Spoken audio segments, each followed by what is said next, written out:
Hello, hello. Hi, Aunt Julie. Miss you so much too. Sorry, I've been gone so long. God, you know what's the most depressing thing you can do is not watch the news for a week and then have to catch up on it. I do not suggest anyone ever do that ever. The last 48 hours of my life has been probably the most depressing. Hi, welcome, or welcome me back. I don't know. It's great to see you all. Let me just get things set up on YouTube and Twitch and X, and then we'll get this party started. Tap the screen, share the live. If you would like to buy some subs, please do. I'm trying to get back to 400. I just need to make sure. Oh, I think we are live on Twitch. I just need to get us live on YouTube, and then we're gonna get going. I know I missed you. Where do you? Yeah, you think you missed me until I have to deliver all this information. It's so gross what's going on in the world.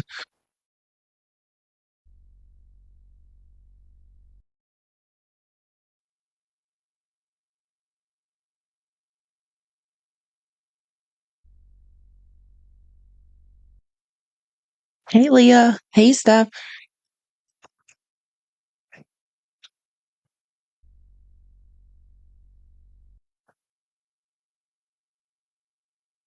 Oh my God, what am I doing? I'm typing in something that doesn't exist. Give me one more second.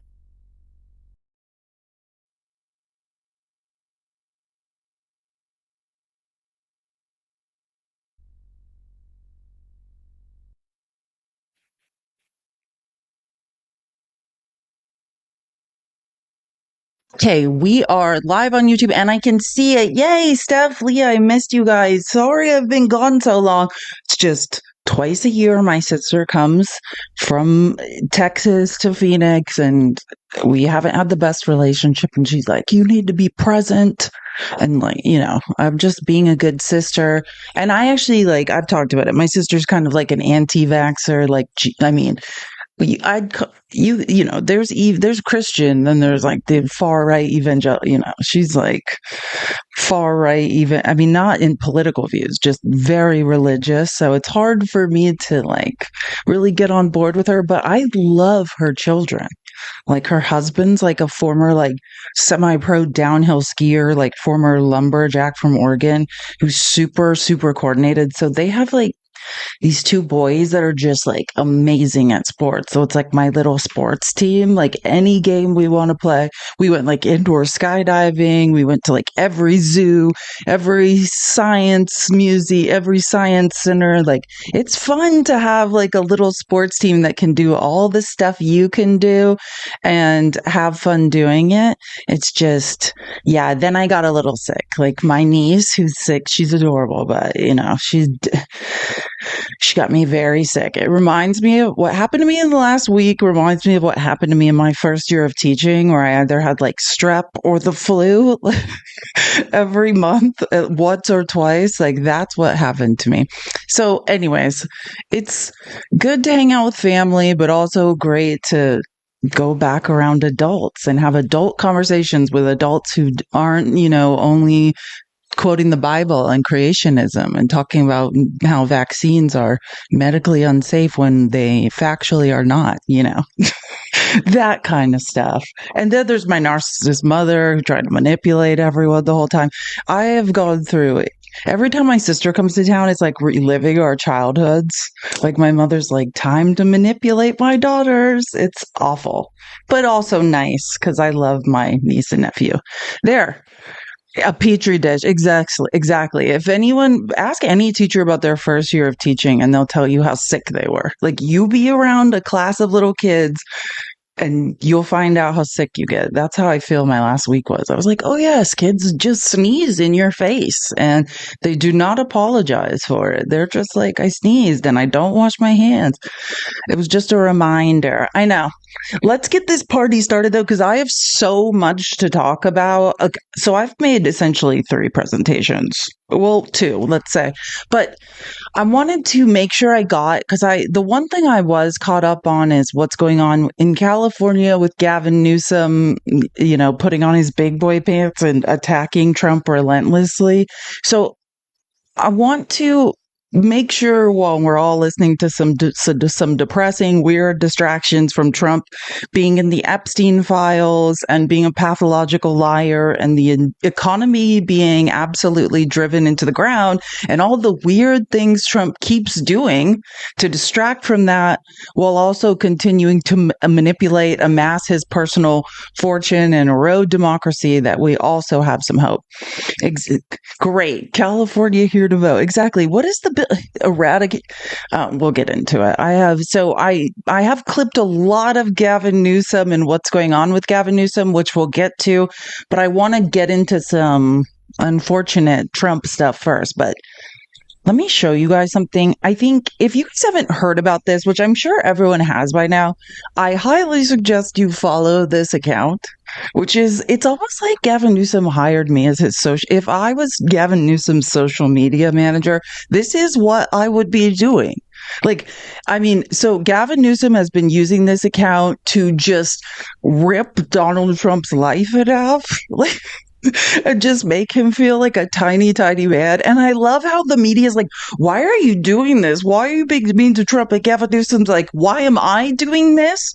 Why am I doing nothing other than what Trump has been doing? And no one says anything to him about it. Like, it's absolutely delusional. Like that the media is like, why is Gavin Newsom being mean to Trump? Like, Trump is a pathological, lying, delusional, like insecure weirdo who bullies, who literally punches down 24 hours a day out of pure insecurity, and then they question what Gavin Newsom's up to. But I'm just showing you, if you don't follow this account, I'm sure it's all across the internet. I'm not saying go get an X account, but it is fun to watch MAGA, whose brains don't work at all on X, try to just fathom what's going on. Like, it's like they're all like, what's happening on this account on X is like MAGA says dumb things, and that this account basically is like, here's why you're an idiot. It is one of the most entertaining things I've ever witnessed in my life. Here, as long as they loaded, like, let me just show you a couple.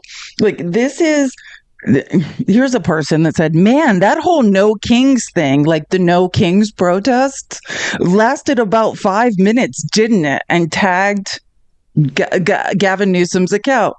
This was the response. The joke, you. And this is like happening 24 hours a day. Dumb people say dumb things. You know, like, I've heard a lot of one of my favorite like things that MAGA men say on X is, play stupid games, get stupid prizes, which is the most ironic thing because nobody is dumber than MAGA. Now than computers. You're supporting a guy who's robbing you, is literally an idiot. None of you can read and or do basic mathematics, and you're accusing other people of being stupid. And I would say that this account is basically like an homage to the stupidity of MAGA now. It's just like, are you okay? Like, oh, you can't read. Just making sure you cannot read. Every minute of this account is just like, what? But also calling out lies. And I think I'll get into more of this. Like I said, I have two presentations, like when I think it was Thursday before Trump decided to go blow Putin while we all watched on Friday, right? Gavin Newsom did a rally, and I do have that all clipped. But he is on a press tour to rival Donald Trump's, which is what you need to do. Donald Trump puts on a 24-hour reality show of lies that needs to be combated. And, you know, essentially Gavin Newsom is finally trying to combat that. Sorry, I just saw a total BJ. How pathetic. Exactly. I mean, both hands and his mouth, like, just... The kids can't see this, Trump. Like, do it somewhere where the kids can't watch. Like, I've never seen a more pathetic display in my life. And insecure MAGA men are like, nailed it. Yeah, of course you think that. You would. You're on your knees for a guy who's on his knees for someone else. Like, how far down the embarrassment chain are you when you are a MAGA man?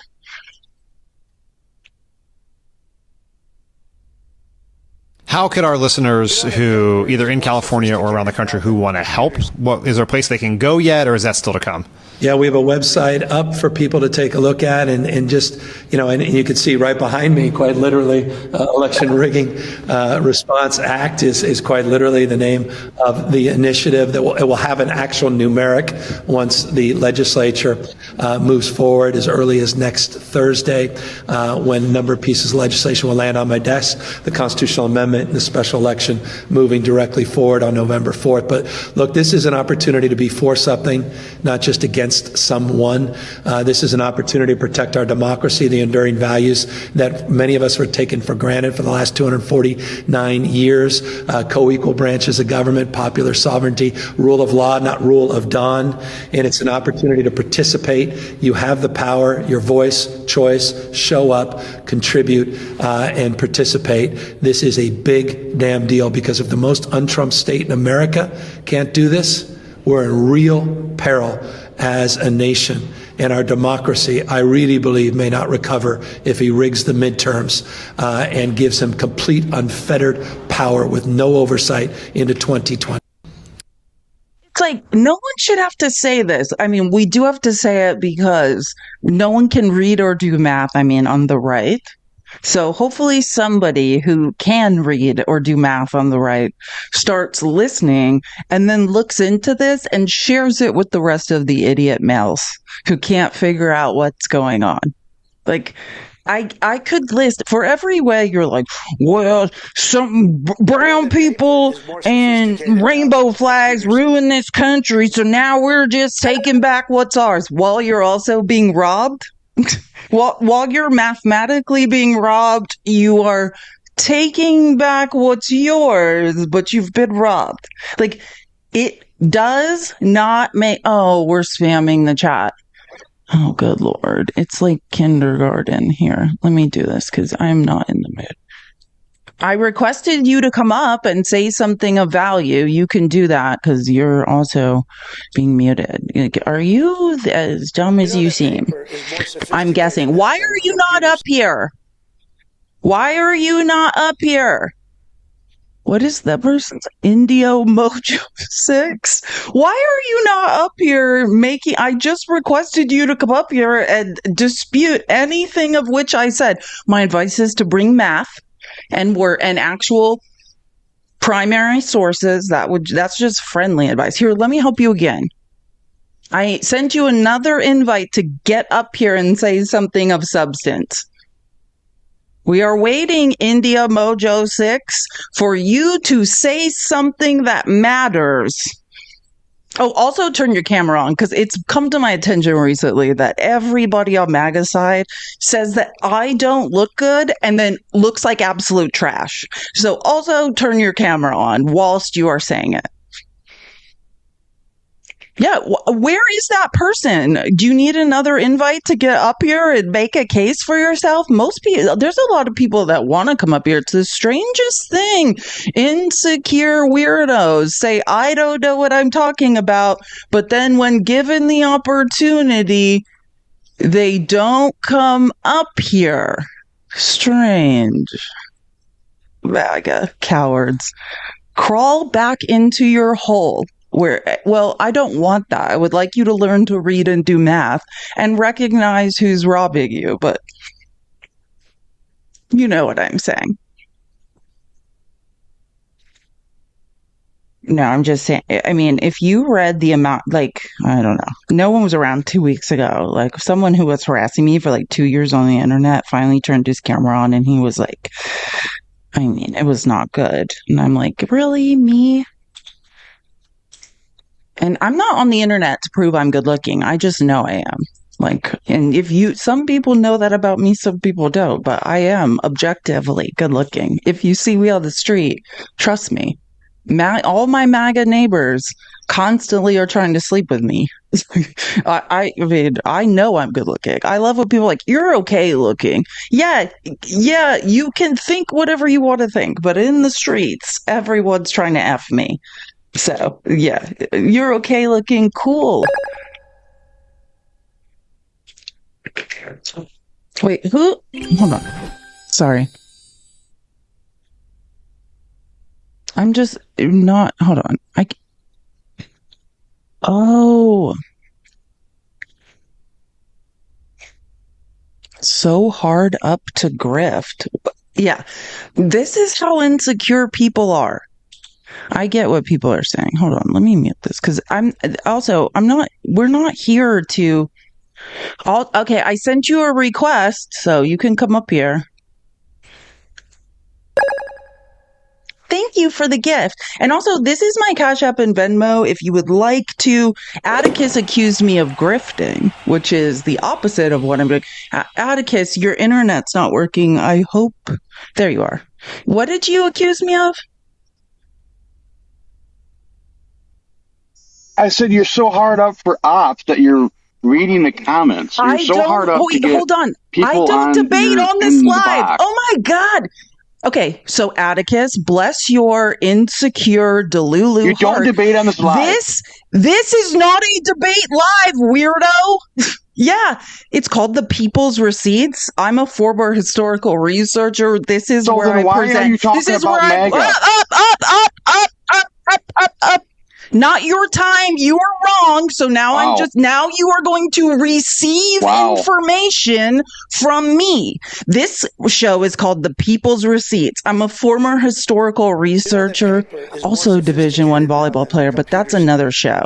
And here I use secondary and primary sources to show people, to follow lines of and I was a logic. Division I baseball player too. I let you make up a bunch of lies about me in the comments. So now you get to receive information. No, I don't debate on this show. I didn't make up but any when lies about you. people are Made up no lies about pathologically insecure and wrong about me, sometimes, as a former teacher as well. Yes, I used to be an elementary school teacher.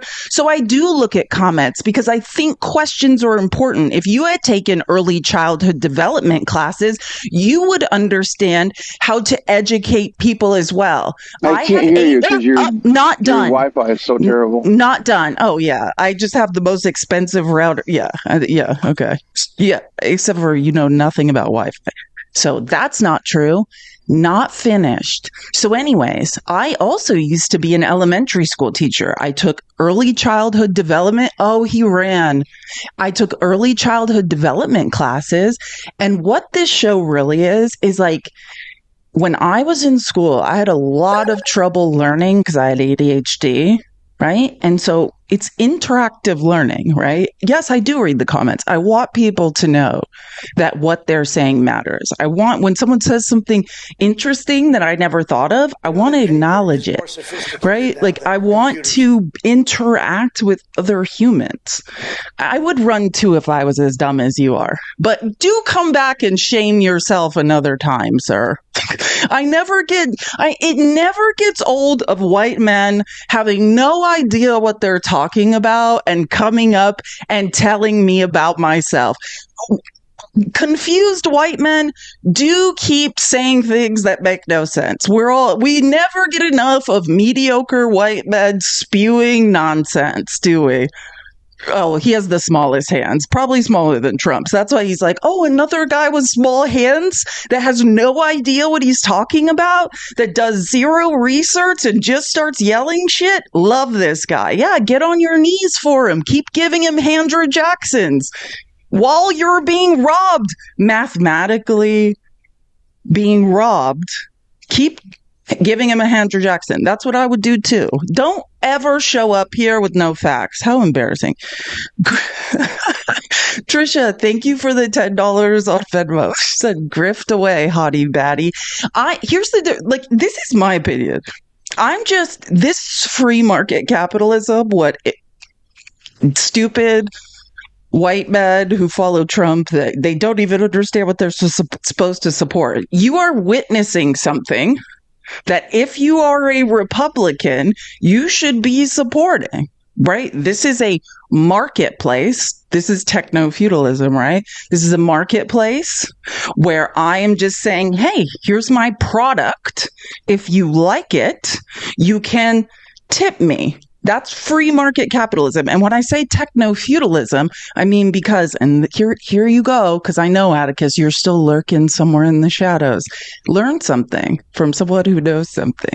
Techno-feudalism, what I mean is marketplaces in original capitalism were like the town square. Like if I showed up with a cart of apples, I'd sell my apples, take my profits, and go. But feudalism, right, is overlords taking chunks of profit, right? That's what we're doing, because even on this app, if someone gifts me or if someone subscribes, there's a percentage being taken by technological overlords, right? Tech billionaires that own these companies and the shareholders. That's what I mean by techno-feudalism. But this is your dream, not mine. I don't want to live this way. This is how you want to live. So don't show up here while your brain does not work. You have no idea who I am and what I do, and then tell me about myself. Anyways, but I digress. Sorry, I've been off the...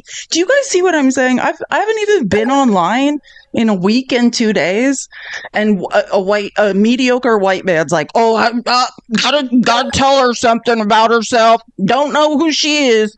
Better just come up there and make up some bullshit." Yeah, like, it's nice to know none of you have read in the week and 2 days I've been gone. Amazing. Like, we are in a hellscape that never ends. Sorry. I've been doing a lot of thinking and reading. I actually educate myself when I'm not around. I've learned so many things since I was last here.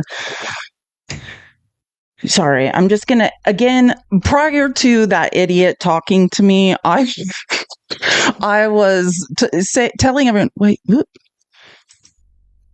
Sorry, I thought I got a copyright violation on YouTube. I didn't. Actually, it was a nice email. I get really panicked about YouTube copyright violations, or not a joke. Okay, so I was talking about Gavin Newsom and this account we all need to follow. I just want to give you some examples. So Trump just writes words that don't make any sense now. This is how delusional he is. But me, a person who, like, one of my brain is worth 1,000 of Donald Trump's, that I have to hear from mediocre white men who are giving Trump Andrew Jacksons while he grifts and robs them, that something's wrong with my brain.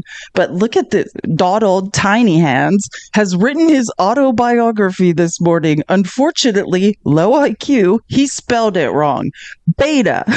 Soon you will be at fired beta because of my perfect, beautiful maps. Thank you for your attention to this matter. My favorite thing is how every Democrats now, every time they speak, they just are like, thank you for your attention to this matter. It's hilarious to watch. Oh, Santana Raid, thank you so much. You guys missed me just going off on someone. I'm sorry you missed it. This is my other favorite post from the Gavin Newsom press office account. Do you remember when Trump started posting all this weird shit? Gavin Newsom just started posting this stuff too. He's like, why doesn't anyone want to debate you? You're just grifting. Yeah, I don't debate on this show, weirdo. Sorry. Hi, Santana Raid. Sorry, I'm still not over that idiot. And you know what else is weird? That guy that came up here, Atticus or whoever it was, he has 84,000 followers. My guess is you bought those. How? Because the smartest people, because I do debate real people, Atticus, on the right, and some of the smartest people I've ever met on the right don't have that many followers. So I don't know who you are. I do feel like I know most of the people on the right whose brains work. So you're just some guy who showed up from somewhere. Oh yeah, that's what I'm implying, Florida leftist. I'm implying what you were saying. I'm just not going to say it out loud. That's exactly what I'm implying. But anyways, make sure you follow the Gavin. It's at GOV press office, because like Gavin Newsom trolling Trump across the internet is absolutely amazing. No, not sorry. You just nailed it. I just didn't want to say it out loud. You wrote it, so I could just say, like, yeah, that's what I'm trying to imply, but I'm not saying it.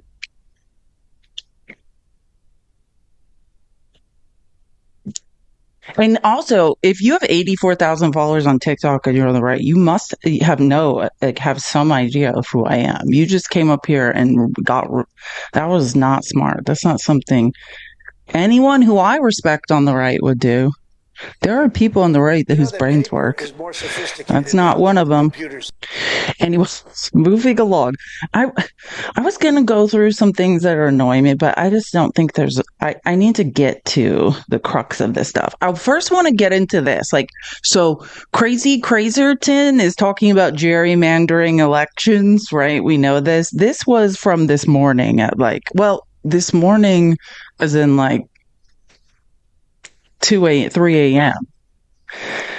So in a crazed early morning screed, which love Aaron Root, this is my favorite independent journalist, one of them.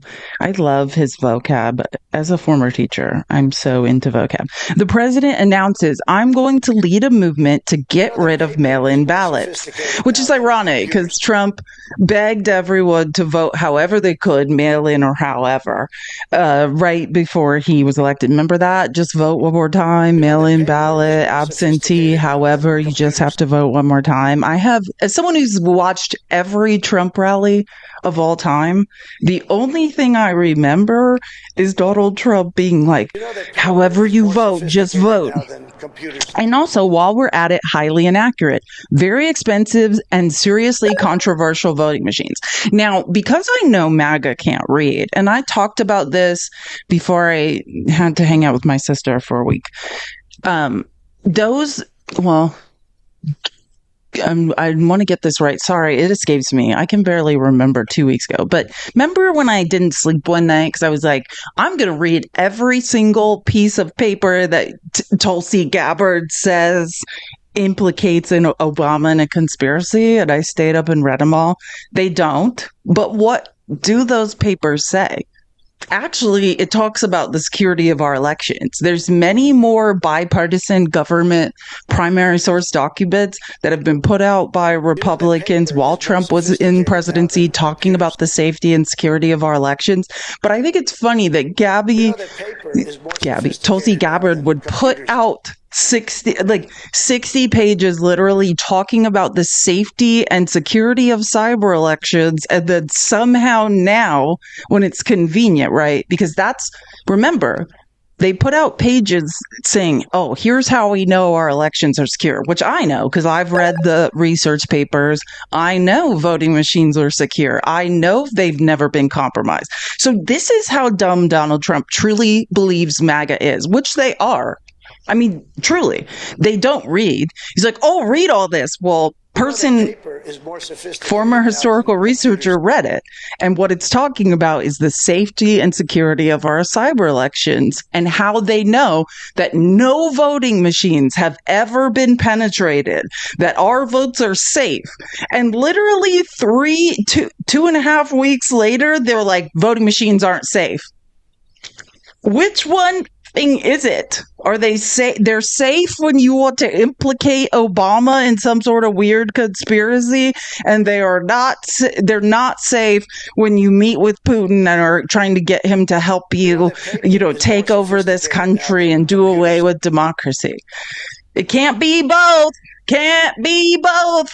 They're either safe or not. You were going to try Obama for treason, and the first 100 pages are about how no voting machines have ever been penetrated or broken into. And 2 weeks later, they're not safe anymore. This man is an idiot. Truly.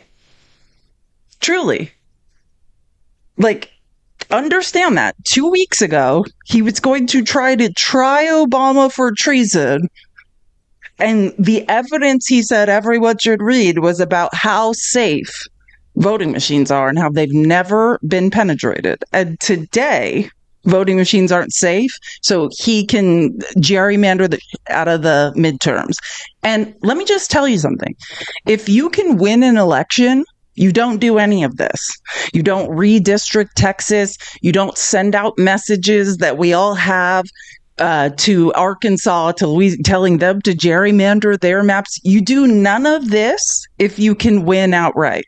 Nobody has had worse to date, this is the honeymoon period of a presidency. Trump is underwater in every category, including immigration now, with everyone but Republicans, which unfortunately you do need independents to win an election, and they hate Donald Trump. So anyways, Trump's basically just saying, I'm going to lead a movement to get rid of mail-in ballots, and also while we're at it, highly inaccurate, very expensive, and seriously controversial voting machines, which again, he released 160 pages confirming that our elections are safe and secure and no voting machines have ever been compromised. If you have a memory, which I think if you are in MAGA, you can't read, can't do math, and you have to like do a hard reset of your brain every 24 hours, or there's no way that any of this could make sense. I mean, you just got to dump everything you knew before. Donald Trump started out saying the voting machines were shady when he was trying to distract from the fact he's all up in the Epstein files. He's going to try Obama for treason, releases 160 pages that talk about the safety of cyber elections in America. And now we're back to voting machines, spooky and bad. The reason that Fox had to pay 780 something million, almost $1 billion to Dominion voting machines is because no voting machines have ever been compromised. They haven't. And they tried to ruin their brand, made up a bunch of lies, and then they had to pay Dominion voting machines. They're going to have to pay Smartmatic. Mike Lindell, the pillow weirdo, is about to go bankrupt because of all the lies. You can read Trump's ramblings if you want, but I will just have Brian Baez explain it.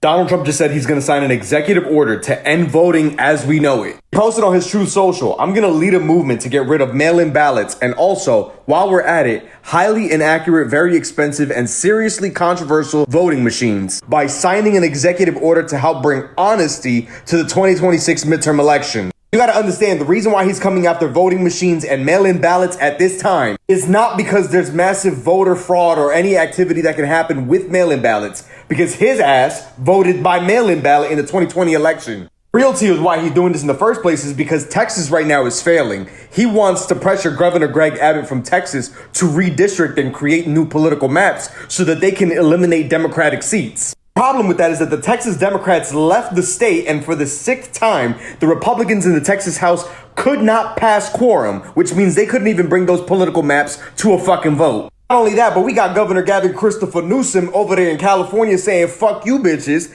I need to redistrict all 52 congressional districts here in California. That's exactly what the fuck we're gonna do. And eliminate all you motherfucking Republican seats. Because if you look at the statistics, Democrats vote more by mail-in ballot. In the 2020 election, 58% of Democrats voted by mail compared to 29% of Republicans. They will rig this shit at all costs because that's the only way that they can win. Donald Trump just said he's going to sign an Amen. Could not agree more. And like, this is the thing. I can take us through minute by minute, Trump getting on his knees and giving Putin a BJ and 2 Andrew Jacksons all at once, but I think this is what we need to be concerned with, right? Like, everything Trump does, Trump was supposed to end the Ukraine war on the first day. Trump works for Daddy Putin, gives him BJ, meets him all around the world to give him Andrew Jacksons whenever he demands it, and continues carrying water for him while blaming Zelensky for it. But this is what we need to be concerned about. Trump is literally gerrymandering this country while we all watch. Now, a winner does not cheat. Trump is a prolific cheater. I just want to say, super chats. I missed you too, Maxwell. Welcome back. Great. Missed you. I missed you. You guys don't even know. Big A, I've been looking for you on TikTok. Glad you are okay. Thank you so much. I am okay. I just spent a week with my far right evangelical family, but I love my nieces and nephews. They're amazing, but it's hard to be around my family. And I always say this, I actually was raised by a malignant narcissist who is intelligent. Like, Trump is not smart. Like, let me just draw this comparison, because when I was watching Trump and Putin, I was like, my mother is Putin, right? Trump is like this idiot that has blind narcissism. Now, remember, narcissism develops in early childhood development, because I used just for child psych lessons. No one's like, hey, I'm going to be a narcissist. It's not a choice, right? And I want to be clear. I'm not talking about narcissistic traits. I'm talking about narcissistic personality disorder.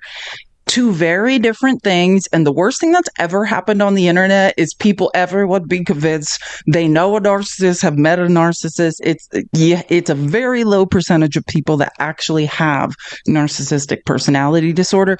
The main thing is you lack effective empathy.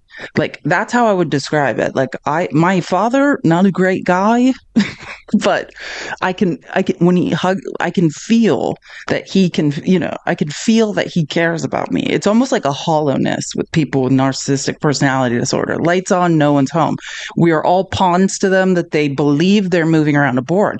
But if you're a dumb narcissist, which is what Trump is, Trump believes he is God, right? That's the characteristic. Understand, you are in such adverse conditions, bad conditions, early childhood development, your primary attachment, which is mother, is being interrupted. So you are not self-actualizing. You're not able to self-actualize and become an individual. You are facing constant abuse or interruptions in self-actualization. And narcissistic personality disorder, it is a defense. It is a set of survival skills of saying, this environment, I cannot survive it. I'm not prepared for this. So in order to survive, I'm God. I'm God, and no one can hurt me anymore. That is what narcissistic personality disorder is. And it develops very, very early. And you can modify behavior of narcissists, but you can't change them. They can't grow effective empathy. So if you're a dumb narcissist, that's a very dangerous thing. Like, that is what Trump is, a dumb narcissist. Like, understand that. And I'm not talking about your boyfriend you believe is, I'm talking about narcissistic personality disorder, malignant narcissists, right? When psychiatrists and psychologists were at the Nuremberg trials diagnosing the schmazzies before they got their sentences. That's what they were diagnosed with, malignant narcissism, right? It is the holy trinity of its Machiavellianism, its sadism, and narcissism packaged into one, right? It's a defense against a defense against a defense. But what I would say is Putin reminds me of my mommy dearest, and Trump's an idiot, right? Being played by a fiddle who's like, nailed it, like gets on a plane after literally on TV getting on his knees for someone else and giving him a Andrew Jackson is like, nailed it. Like, did not nail it. You are a literal idiot who's embarrassing us all, and someone should really do something about it. Like, truly. Like, I'm not even going to say, I almost said something not great, but I just want to remind everyone, this was 4 days ago before Trump got on his knees in Alaska while we all watched. This was August 13th. Will Russia face any consequences if Vladimir Putin does not agree to stop the war after your meeting on Friday? Yes, they will. Yeah. What will the consequences There will be be? consequences. Sanctions, tariffs? There will be, I don't have to say, there will be very severe consequences, yes. Yeah, please. Will Russia face any I'm sorry I have to interrupt my line of logic for an idiot, but I invited you up here, Cutlass of Steel. What an embarrassing name for you. I invited you up here. It's strange you're not up here.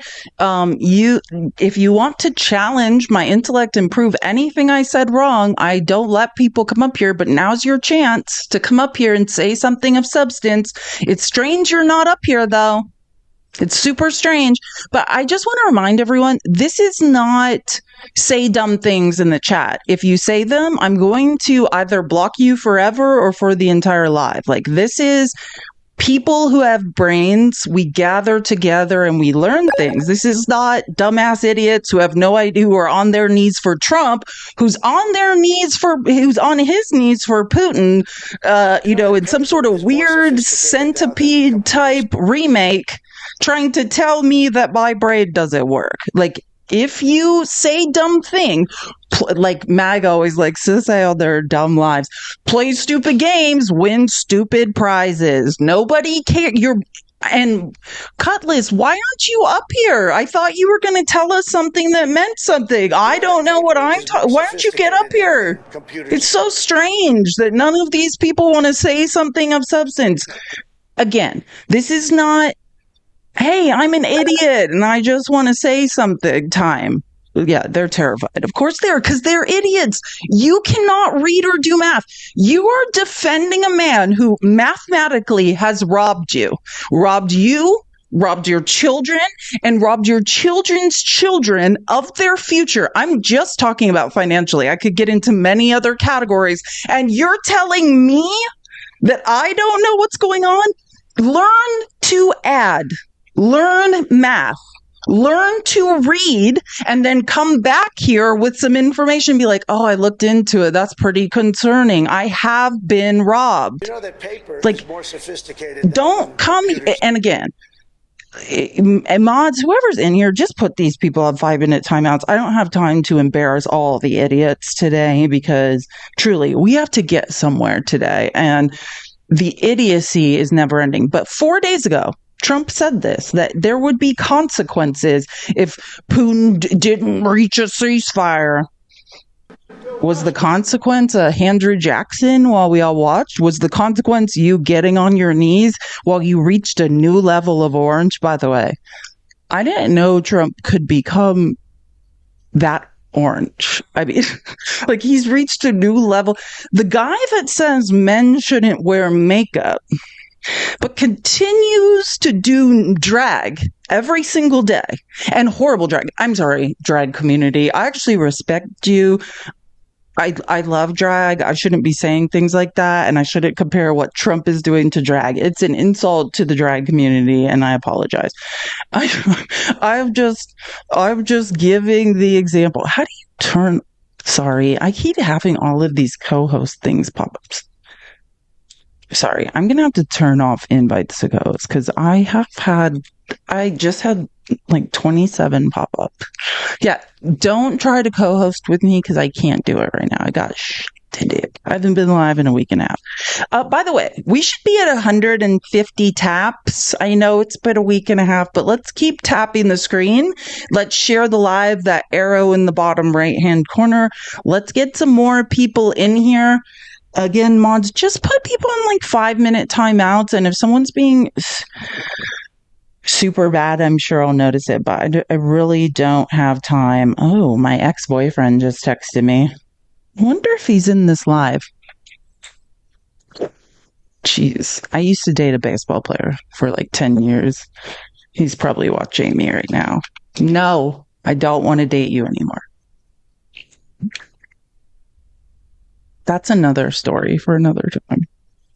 Okay. So anyways, 4 days ago, Putin's like, yeah, if I show up in Alaska and Putin doesn't give me what I want, I'm going to be mad and I'm going to do something. This was on the plane on the way to Alaska. President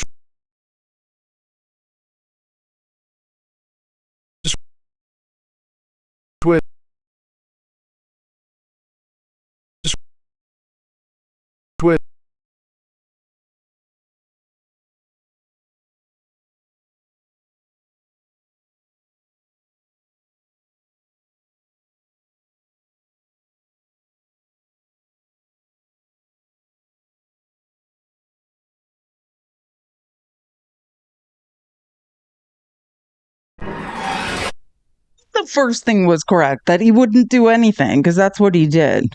And I just want to be clear, every single word, because MAGA needs to hear this. The idiots that show up in my comments and accuse me of not knowing what's going on, every single word Trump just said is demonstrably false. anything. You're on a supercomputer telling me that my brain doesn't work. A simple Google search of every statement Trump just made would yield the fact that it is all lies. Not one word of that is correct. Here, let me play it one more time. Good idea. And let's keep tapping the screen. Tap, tap, tap. If you would like to support me, this is my Cash App and Venmo, and I'm going to reset my gift goals. But again, this is Trump on the way to seeing Putin be... Oh, wait. Remember, it shocked me. Another thing I just want to point out is I heard someone be like, well, Trump's a great leader. Like, they gifted him a plane.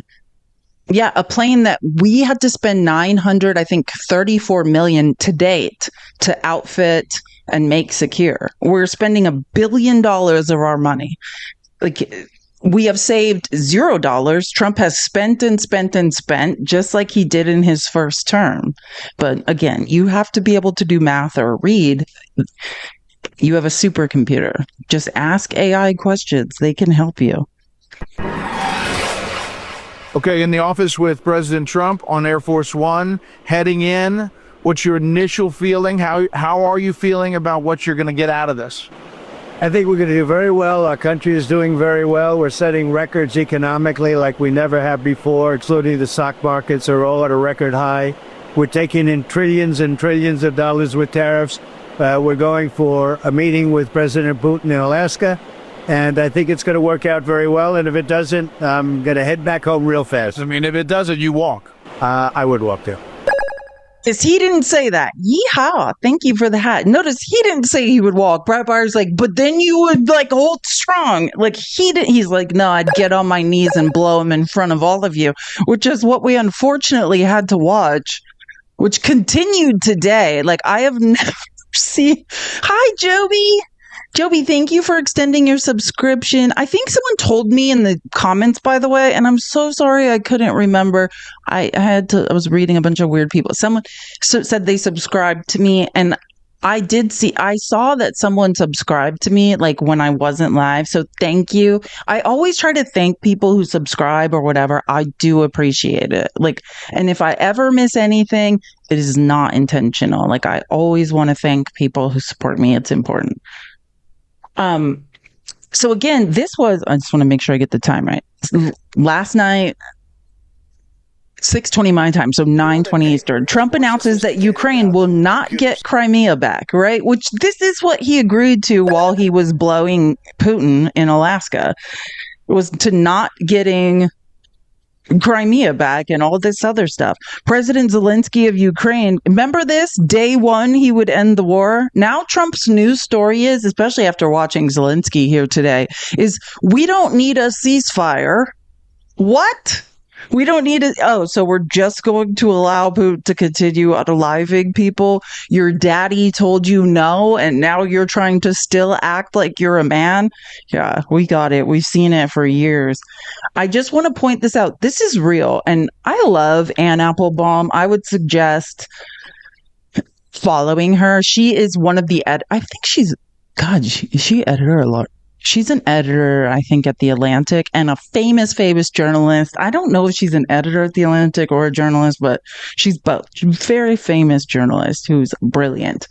This is real, right? Trump went and met with Putin. Putin is now attacking Ukraine while flying U.S. and Russian flags. He is attacking Ukraine in the name of the United States now. This is real. From the Telegram channel of RT, which, MAGA has no idea what anything means because they couldn't do research to save their lives. That is Russian media. Just know, MAGA, which my favorite thing about Russian media is how dumb they think you all are. Like, what they spend a lot of time doing is mocking Trump's followers and how dumb they are. They mock you guys 24 hours a day. They're just like, they're all too stupid to figure out what's going on before we conquer them. Russian state. So from the Telegram channel of RT, Russian state propaganda, Russian military vehicle assaulting Ukraine under two flags. What is the American flag? One is the Russian flag. This is Russia's interpretation of how to read the channel.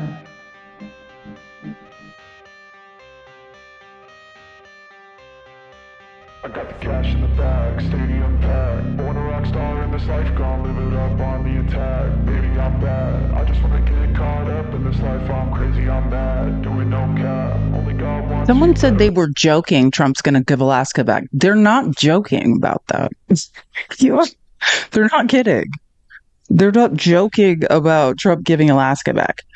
I just want to point this out because you know how I love numbers and words because it's something that escapes MAGA men who come in here and say dumb things all the time. Just to be clear, remember, no one would ever dare attack me. I'm Donald Trump. I'm scary. I have makeup on all the time and I'm dragging one leg upstairs and I have weird growths on my hands and I can't remember what I'm talking about while I'm talking about and I can't read.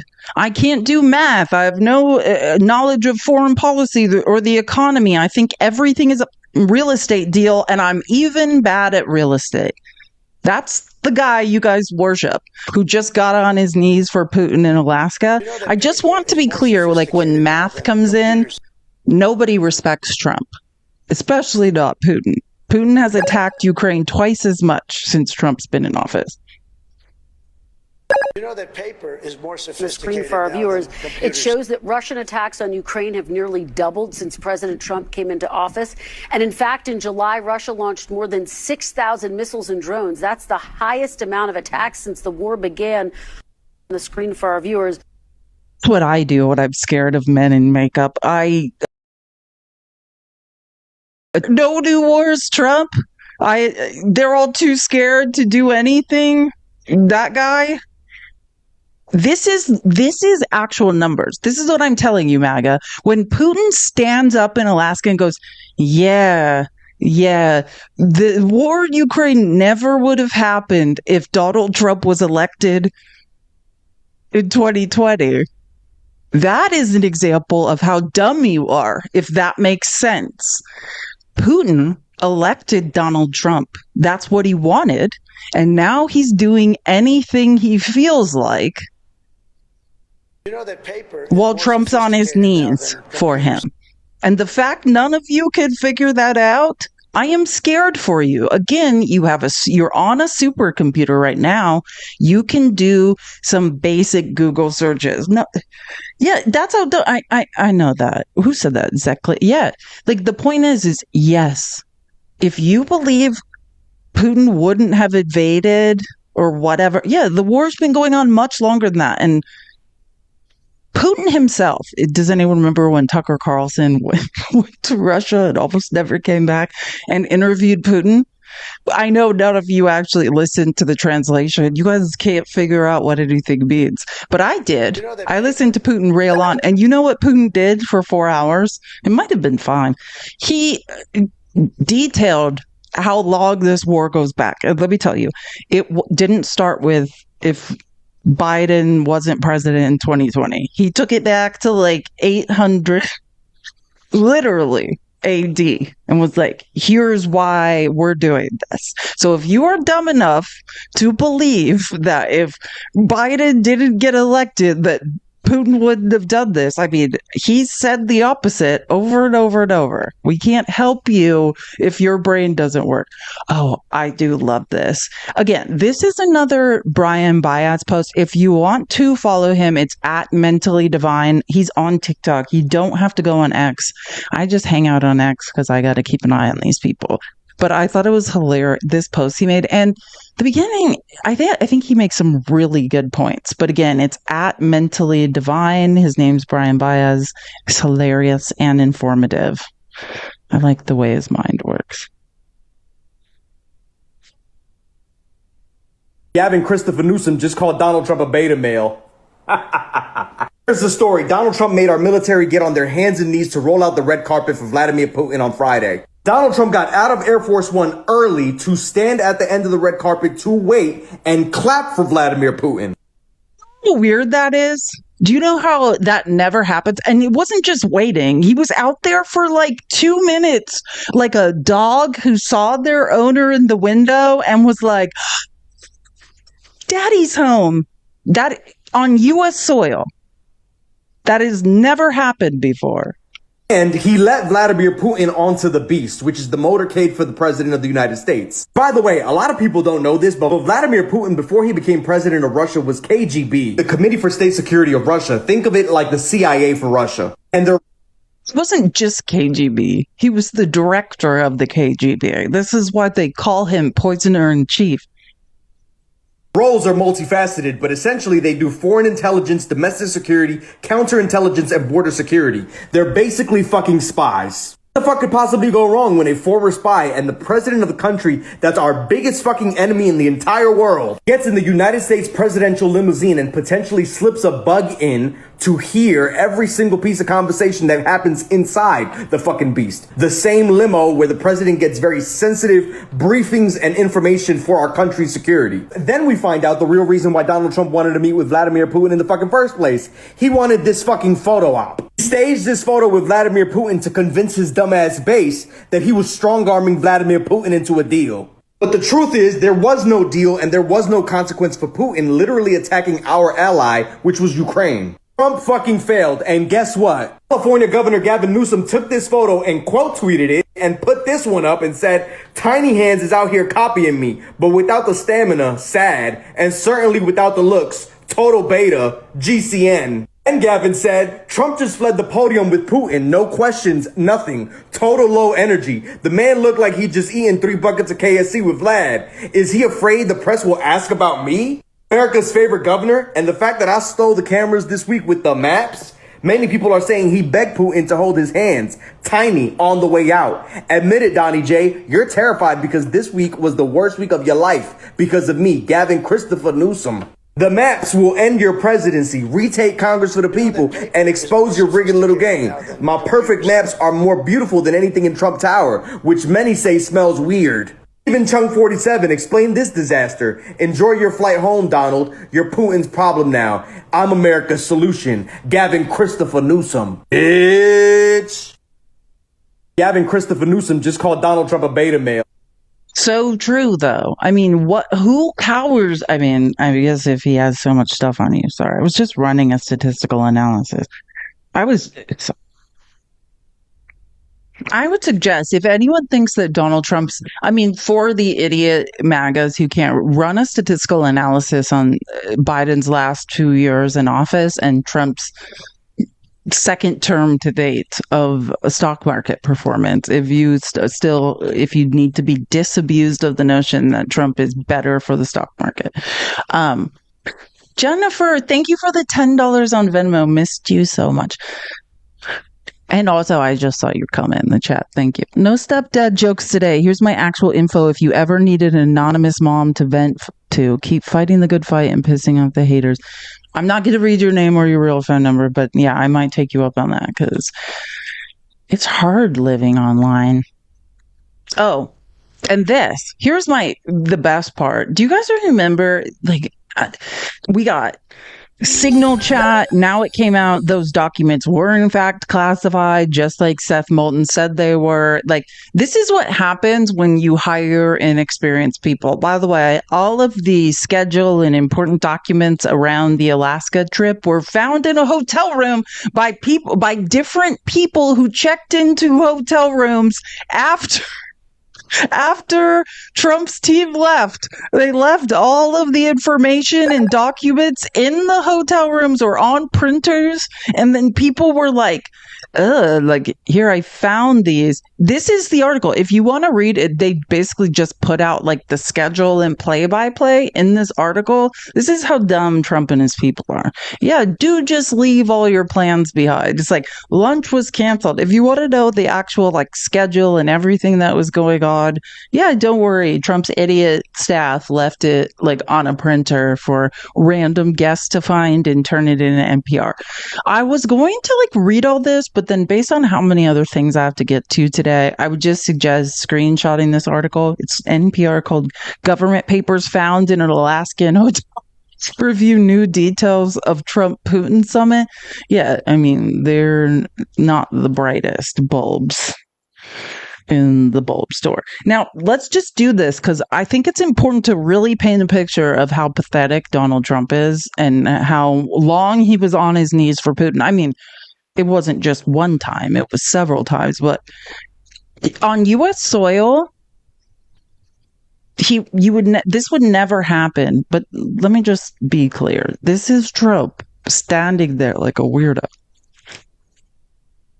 You know that paper is more sophisticated now than computers.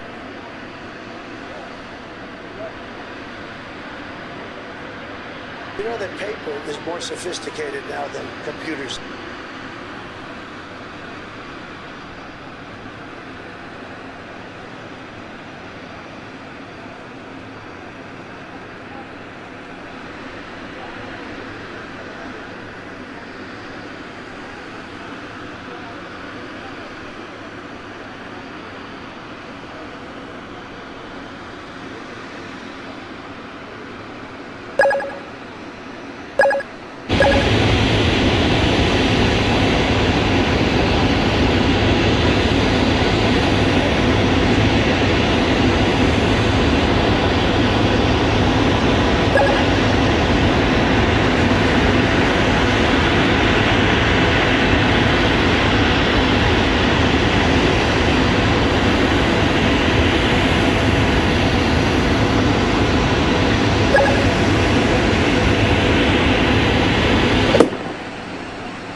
Just want to be clear because it's occurred to me that nobody knows.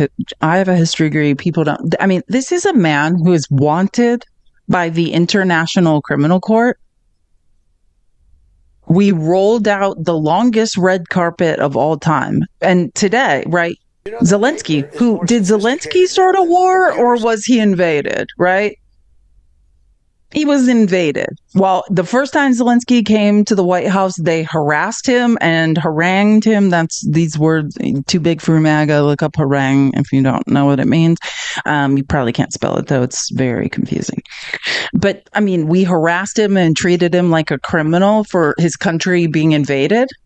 Well, this guy is an international criminal who has detonated chemical weapons on people, done unspeakable things, kidnapped children, done things and we gave him a red carpet to walk down. And I just want to be clear, there's no economic benefit to this. We have little to no economic relation. You know, I'm big on economics and the global economy and how money moves around the world. He does nothing for us in any way. So why would Trump roll out a 100-yard red carpet for a war criminal who's wanted? There's a warrant out for his arrest.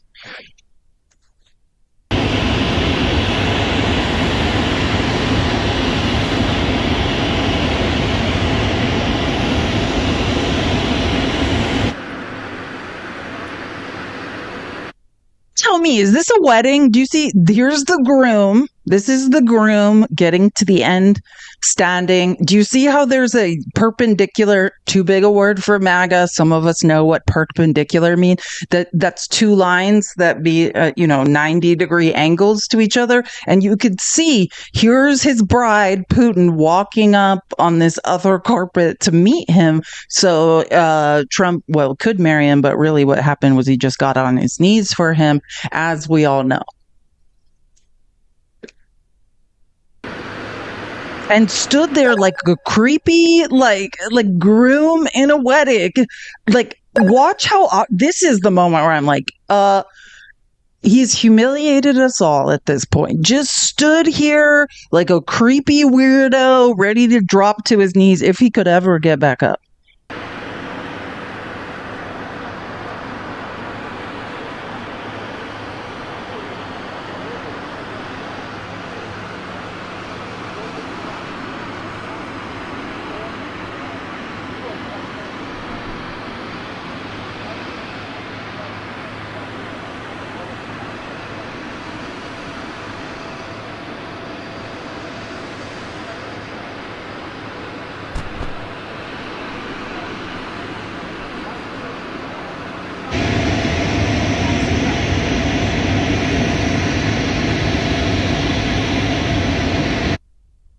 mean, fucking pathetic. There are no words other than just truly pathetic. You are a pathetic, pathetic, pathetic human being. Like, what are you doing? Oh, I forgot. You're a weirdo. And he's got so much on you that this is your only option at this point. Again, there are many KGB assets who have defected, like, since the 80s. There are books. Yuri Shvets is one of the best ones who, like, there are secondary and primary sources of testimony of how Trump's been an asset of the KGB since the 80s. Remember, this is the former director of the KGB who's shaking his hand. Like, this is, any way you could play us, we were played. I like this one. 10 years ago, the leading Republicans in the United States, including Lil Marco, I'm marching to a different tune, and clearly have amnesia now, Rubio, were hitting then President Barack Obama over, quote, the perception. No one ever did it, right? The perception that Obama has rolled out the red carpet for Putin. Now, what was the perception? And if anyone wants to get into this again, it was that he was seated at a table, one person down, and responded when Putin spoke to him. That was the perception, and they wanted Obama to be removed as president because he was so weak. Do we need to watch the video of Trump rolling out like 200-yard red carpet so he could marry Putin in Alaska? They crucified Obama for a tan suit and a perception that never happened. And Trump can literally fly to Alaska and give a guy a Andrew Jackson on a red carpet while we all watched and nailed it, did nothing wrong. Come on, MAGA, you can't be this dumb. And again, I want to remind you that while you're defending a guy who's giving Putin Andrew Jacksons, you have been robbed. Look into the numbers of your own finances and the transfers of wealth since 1980 and figure out that you have been robbed. You can't be this dumb. Largest transfer of wealth in a single bill in American history, the big, beautiful bill. I mean, if you're a billionaire, it was named right. Look at this little lapdog. Is more sophisticated now than computers. Here he is, just waiting for daddy to come home. Oh, I can't wait. How embarrassing for all of us. Humiliating and creepy. Super humiliating. I've seen some corns that started like this. Super weird.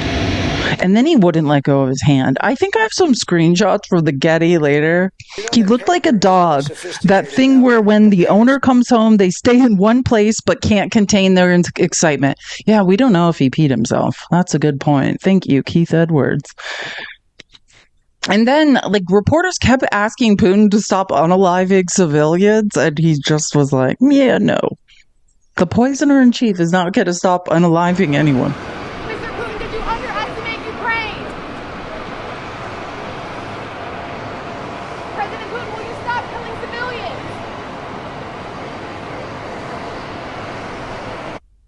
Absolutely not. I'm going to pretend to be deaf. I absolutely will not stop unaliving civilians. I can't. There were pro-Trump demonstrators along a roadway in Anchorage, which I thought this was the weirdest thing. Like, I think people were paid to do this or something. Listen to this video. Like, the weirdest thing, because someone tried to approach one and be like, oh, like, what are you doing? And she's like, I'm not talking about this.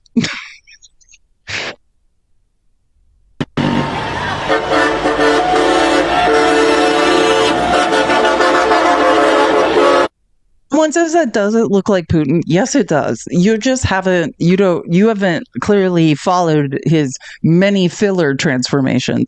That is Putin with a face full of filler. That is what he looks like now. Did Putin look like that a year ago, 2 years ago, 3 years ago? No, that's what happens. Like, Putin looks like a real housewife of Orange County. Yes, this is what Putin looks like now. When you pump your face full of filler, this is what you look like. Look up Muammar Gaddafi.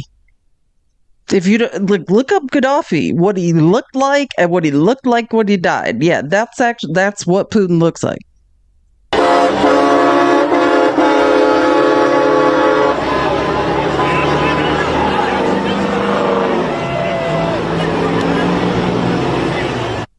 Twitter saying it's a double, a bunch of idiots. Yeah, the average intelligence level of, I mean, God, that's the smartest thing they're saying.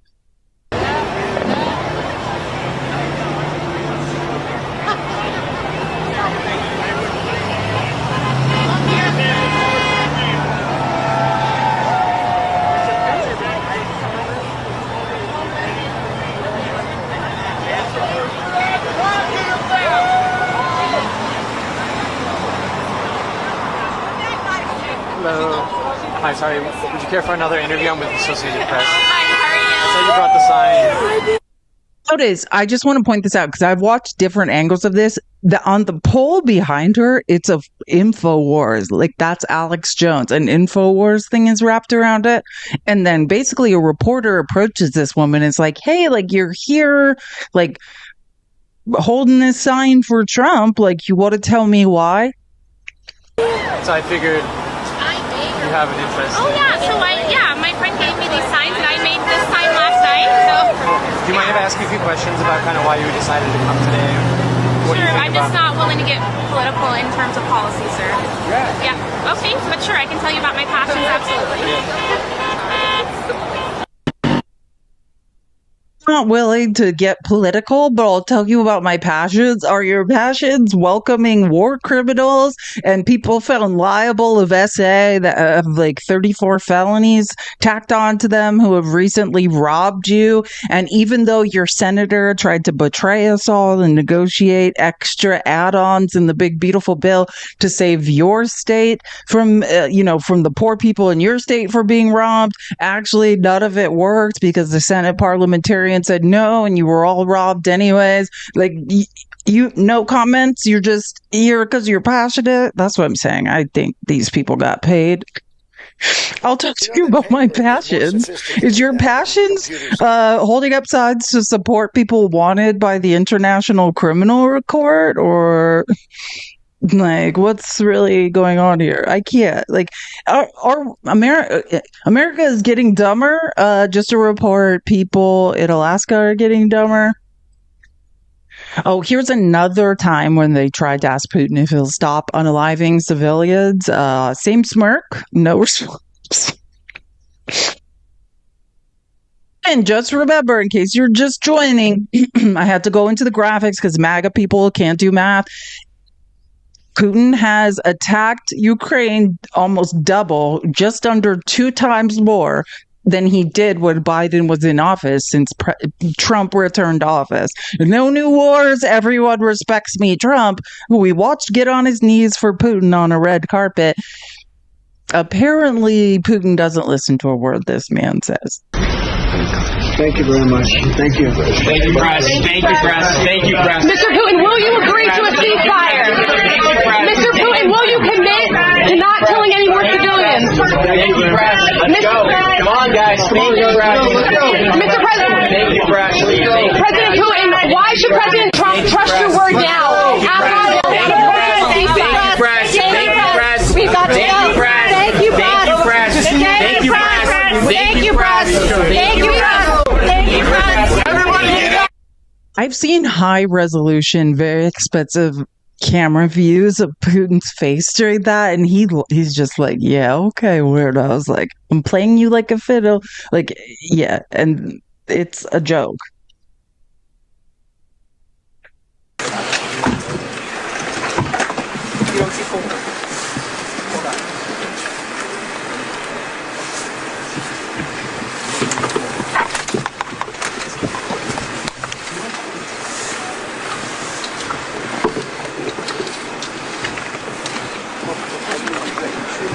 Just go up.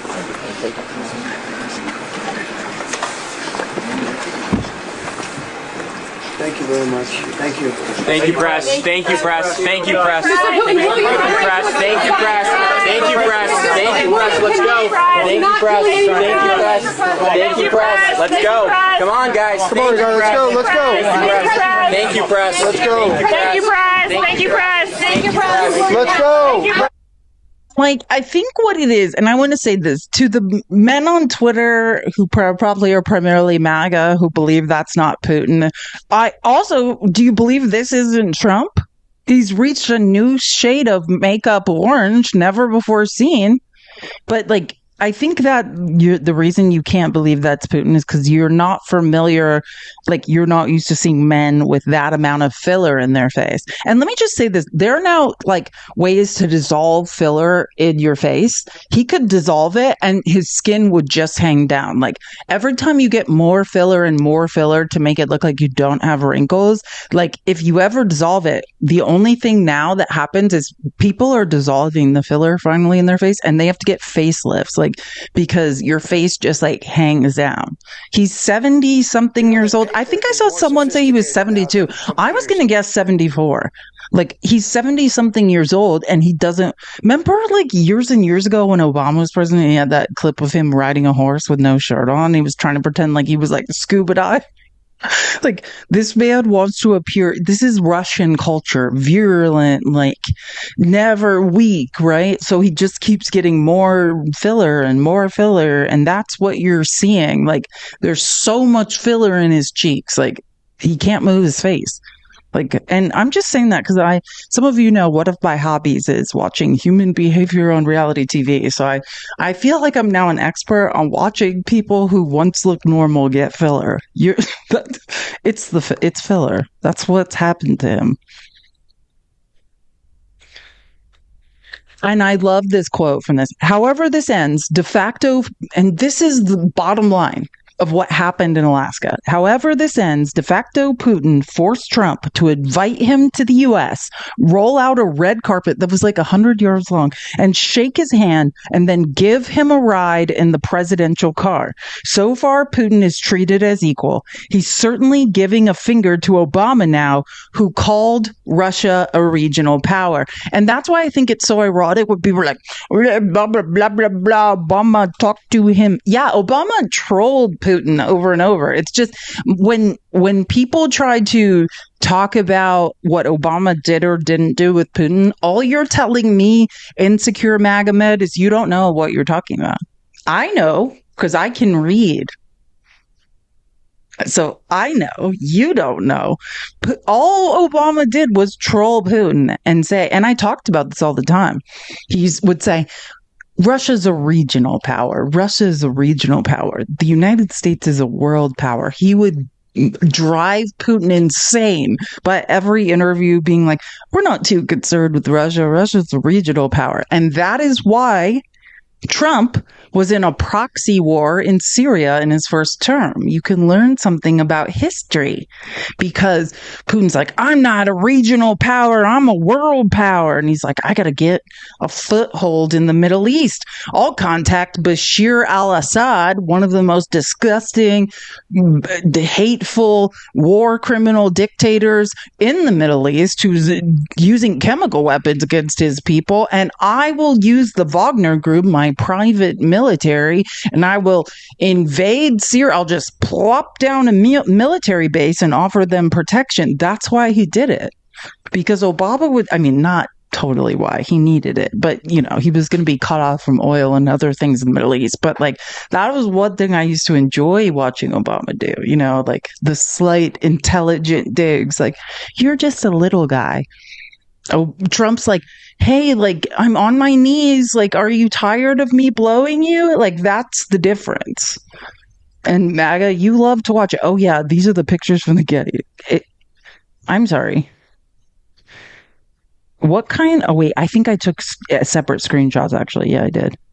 What the F kind of orange is this? Could someone tell me on what color wheel this orange, like, what the is he paint? Why is he? What kind of makeup is he buying? No woman, and I know some things about makeup. What the is he using to paint himself this color? Oh, but MAGA says men shouldn't wear makeup, but the guy they get on their knees for, who gets on his knees for this guy who conspicuously has no makeup on, has more makeup on than any human being I've ever seen have makeup on, and puts it on horribly. Orange is the new Satan. Exactly. It's red. He's turning red. Keep that mouth open, though, because you're going to need it. What color is this man? Like, oh my God, what was that guy who was like Paris Hilton's? God, if I can only remember. I think his name was Elliot Mintz. He was like a famous like publicist in LA, like when Paris. God, he reminds me of that guy when there was like white around his eyes. What the F? No reason to be embarrassed of our president. Yeah, definitely men shouldn't wear makeup, except for all the Republican men who've been elected seem to have a full face of makeup on all the time. It's the weirdest thing. I love this. Aaron Rupar was like, I hope you find something you love in life as much as Trump loves Putin. And amen to that. I hope someone does, because I don't think, rarely have any of us ever been in love like Trump is with Putin, or blackmail, or leveraged to the hilt. We don't know which one it is, but whatever it is, we wish you well on your journey of essing Putin's day, because it looks like a full-time. Look at this. Putin is like, please let go of my hand, and this man's like, nope. Look, Putin's like, give me my hand back, weirdo. And Trump's like, just a little longer. Can I please touch you, sir? And he's like, please give me my hand back. It's so creepy to watch. Look, he's like, let me just put my other hand on top of this hand. Like, I really just want to feel you. And it's just, what in the F is going on? No, he's like, just one more touch. After he had him like walk down a perpendicular red carpet like he was meeting. I'm surprised he didn't have a minister next to him, just like, while we're here, let's just get married. Like, I honestly can't believe he's like, let's just do it for real, Putin. If he tried to marry him, I'd be like, that's the most honest thing Trump's ever done. I appreciate it that he's finally just saying what he's into.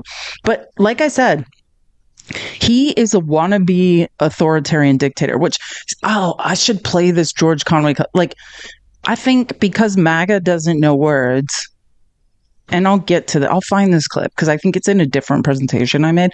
But George Conway was saying, like, MAGA doesn't understand what fascism means because they don't know words. They don't understand what authoritarian means. Like, just say, like, it's gangsterism, right? It's stealing. It's stealing everything, right? It's the denial of equity and of equality. And it's just, you're a gangster. You're just stealing. And look, this will be their wedding photo. Isn't that cute? But again, I was raised by a malignant narcissist who I would say she reminds me of Putin. Trump's just an idiot. Like, he's outclassed. If we're going to have our country run by a malignant narcissist, I think we should hire one whose brain works.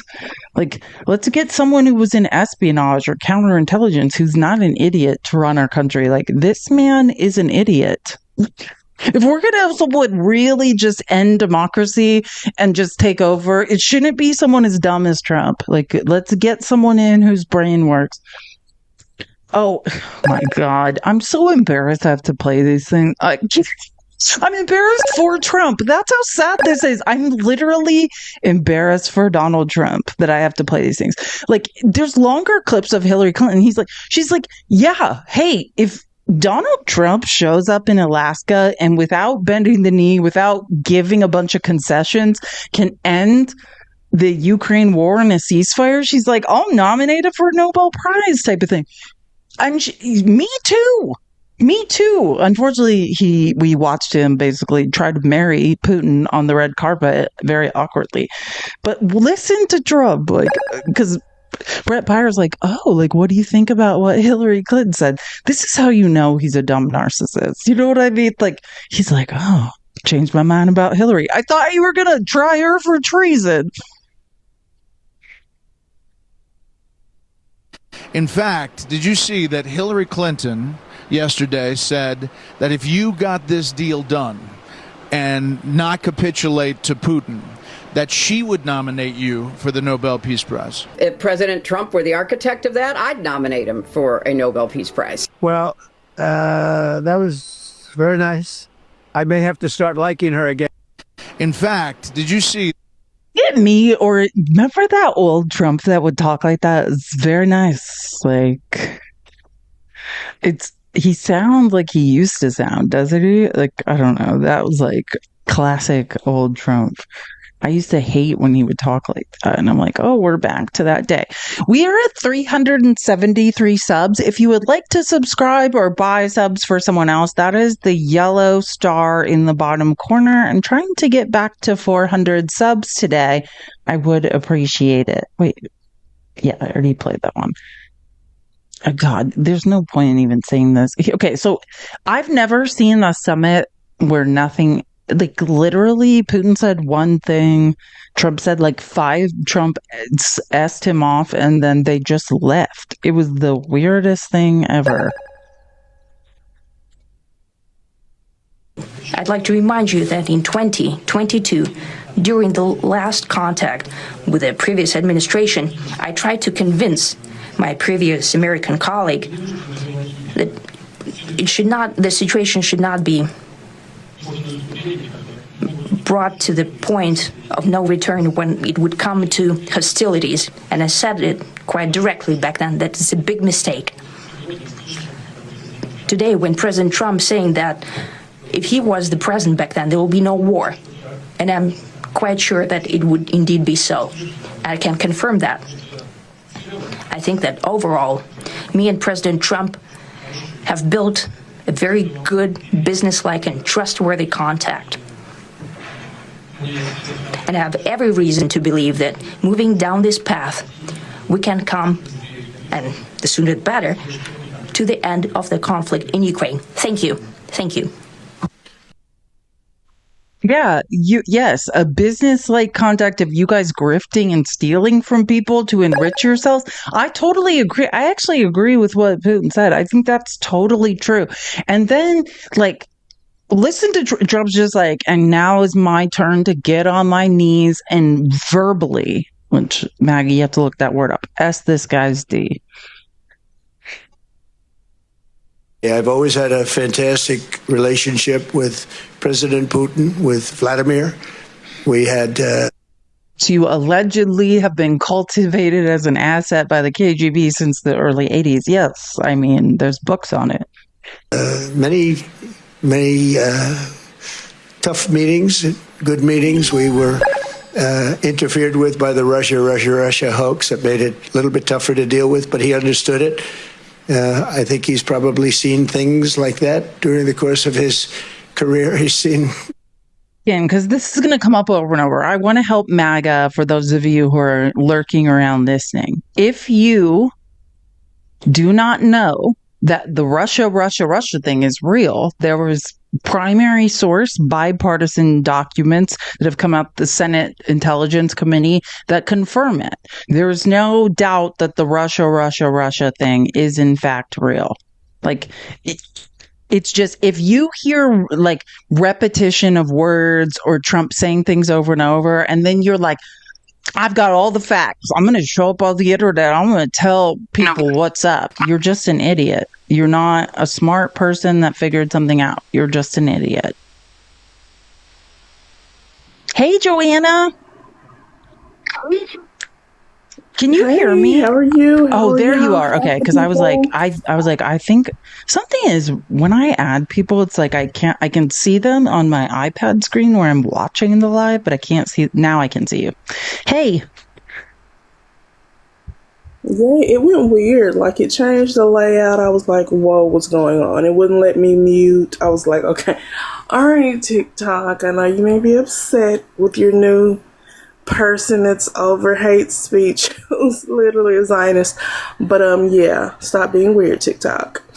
Also, stop being weird, you people in the comments. I don't know what your fingers are doing. Maybe they're asleep. I need you to wake them up, okay? Get to tapping It's been a minute. Felice has been sick. I've been super busy. Life has been lifing, and we're continuing to fall into the throes of authoritarianism. And all of us are super upset. Thank you so much for the 12-month sub, WU. Like Felice said a little bit ago, we're trying to get back up to 400. If you can sub, great. If you can give someone a sub, also great. If you can't do that and you can send a gift so we can reach this gift goal, that'll be phenomenal as well. If you can't do any of that, tap it up, because we enjoy the taps. I'm enjoying the conversations I'm seeing in the comments, but I'm not enjoying the taps because they're not giving what needs to be gave. And my birthday is right around the corner, so I need y'all to do me this solid and get the taps up. We're at 187.4, 187.8. There y'all go. Let's get up to 200 super quick. I know we can do it. If y'all do that before Felice gets back, I'm going to drop a treat in the Discord. I know a lot of y'all are wondering how my grandson is, and I haven't posted pics for real. I'm going to start doing that thing. It's been a time. It has been a time. And there's been a little bit of a debate in the comments. I feel like his makeup is more of a jack-o'-lantern orange. Since fall is coming, I wish it would hurry up because it's ridiculously hot and humid here in Arkansas. Some people feel like it's more of a sunset orange. It could be a burnt orange. I'm not sure. I know that I don't like it and none of us like it. So, yeah. Tap, though. Please tap. If you haven't followed, I don't know why or what you're doing. We have the best people. We have the best receipts. I need you to tap. I need you to follow. I need you to sub. If you're not on YouTube as well, subscribe on YouTube. That way, if you miss something in the show, you can go back and watch it. If you want somebody else to see it, but they're not on TikTok or they missed it, you can direct it to them. When you're feeling, easy breezy, throw a live on and just let them run. That's also super helpful and it supports Felice. You can also send a tip to the tip jar. The girl has no name on Cash App and Venmo. Greatly appreciated. Thank y'all for helping us get super close to getting this gift goal knocked out. Oh, no. Joanna, you missed it when this crazy person came up here at the beginning of the live. Sorry to interrupt. I just had to say it. You missed the craziest person. Being an elected public official kept you from witnessing some idiot that came up here at the beginning. I wish you were here. You would have flipped out. Actually, you probably would have blocked him and it never would have happened. I wish I was here too. Yeah, the first time since I've gotten this position, since I won my election in 2016, we have 4 audits in one time. And it's absolutely insane because all of them want documentation that one of the other ones has. I'm like, so none of you y'all don't talk to each other? Go get it from the state auditors. Go get it from the water and sewer business audit people. I don't know what you want from me. I don't have anything you need. Please stop calling me. Stop talking to me. Stop knocking on my office door for documents that I don't have because one of the other entities had them. Leave me alone. Stop trying to push me towards stronger substances. It's just going to be the edibles for now.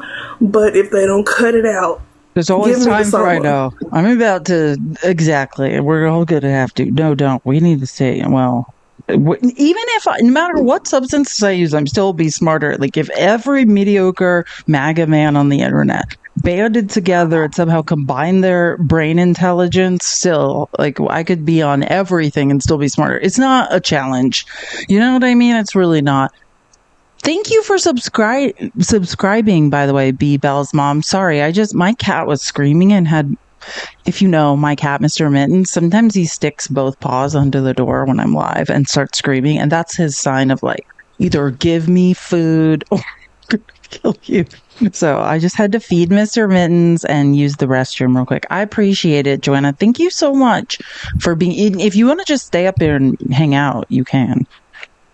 I'll lollygag up here, or maybe I'll dilly-dally. Yeah, whatever. It's a real pet peeve of mine when people say that I'm lollygagging and I'm really dilly-dallying.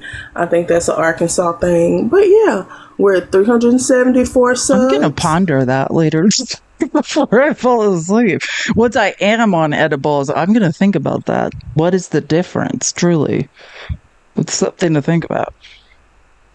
Sorry, I'm talking to my ex that you know the baseball player. He's like, you're alive, right? I'm just telling him where so he can watch. You know when your exes of 10 years want to just watch you? Just let him. I mean, he's the baseball player. He misses it. Give me a Louisville Slugger and his address. I would miss me too. I'd miss me too. Anyways, thank you guys for subscribing. Okay, just mute if you want, and I'm gonna get back to it because wait, what am I? Sorry, I just need to follow my line of logic. But we're gonna. Oh God, I don't know if the lies are so much important. Sorry, I'm just looking. Okay, this is my point because. Oh my God, Joseph, I didn't see this. Oh, please, so glad you're back. Tick has my sub gifting lock, so everyone needs to know their support and subscribe.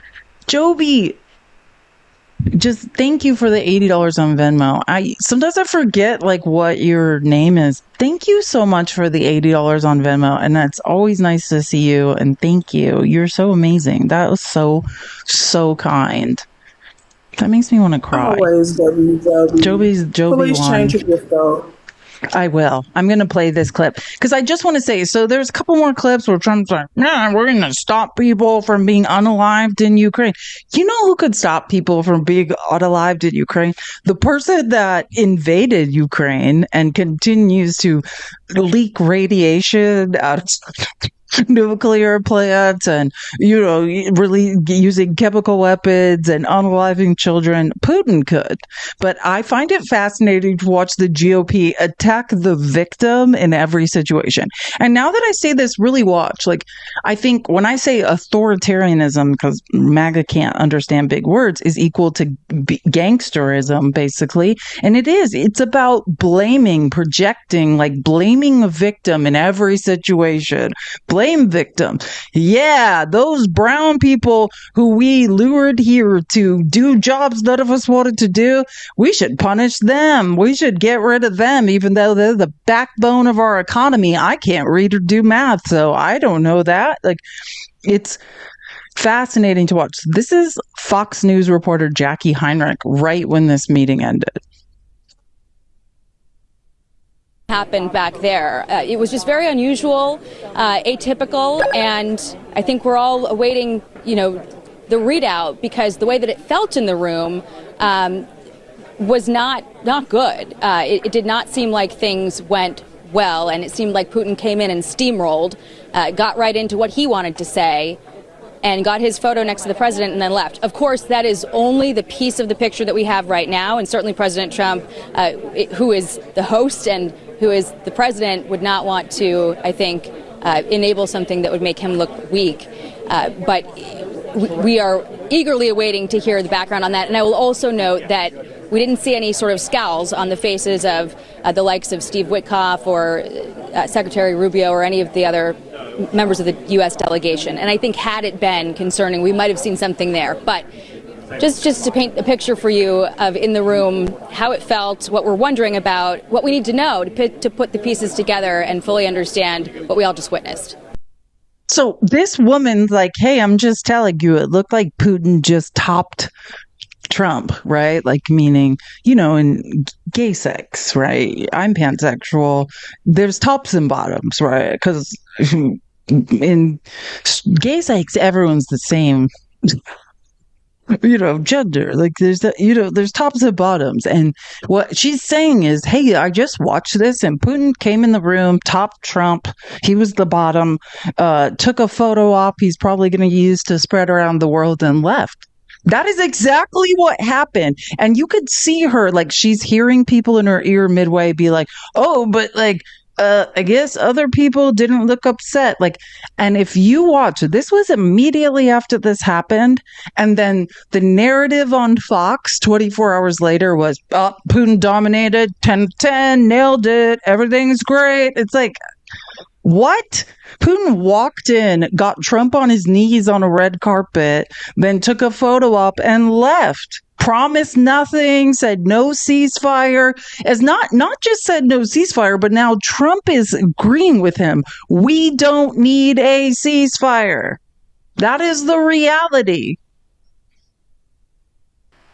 I mean, sure. Let's be fair. Trump could ask Putin to stop his invasion, but if he did that, when would he have the time to make asbestos great again in this country, considering that Russia is the #1 supplier of asbestos in the world?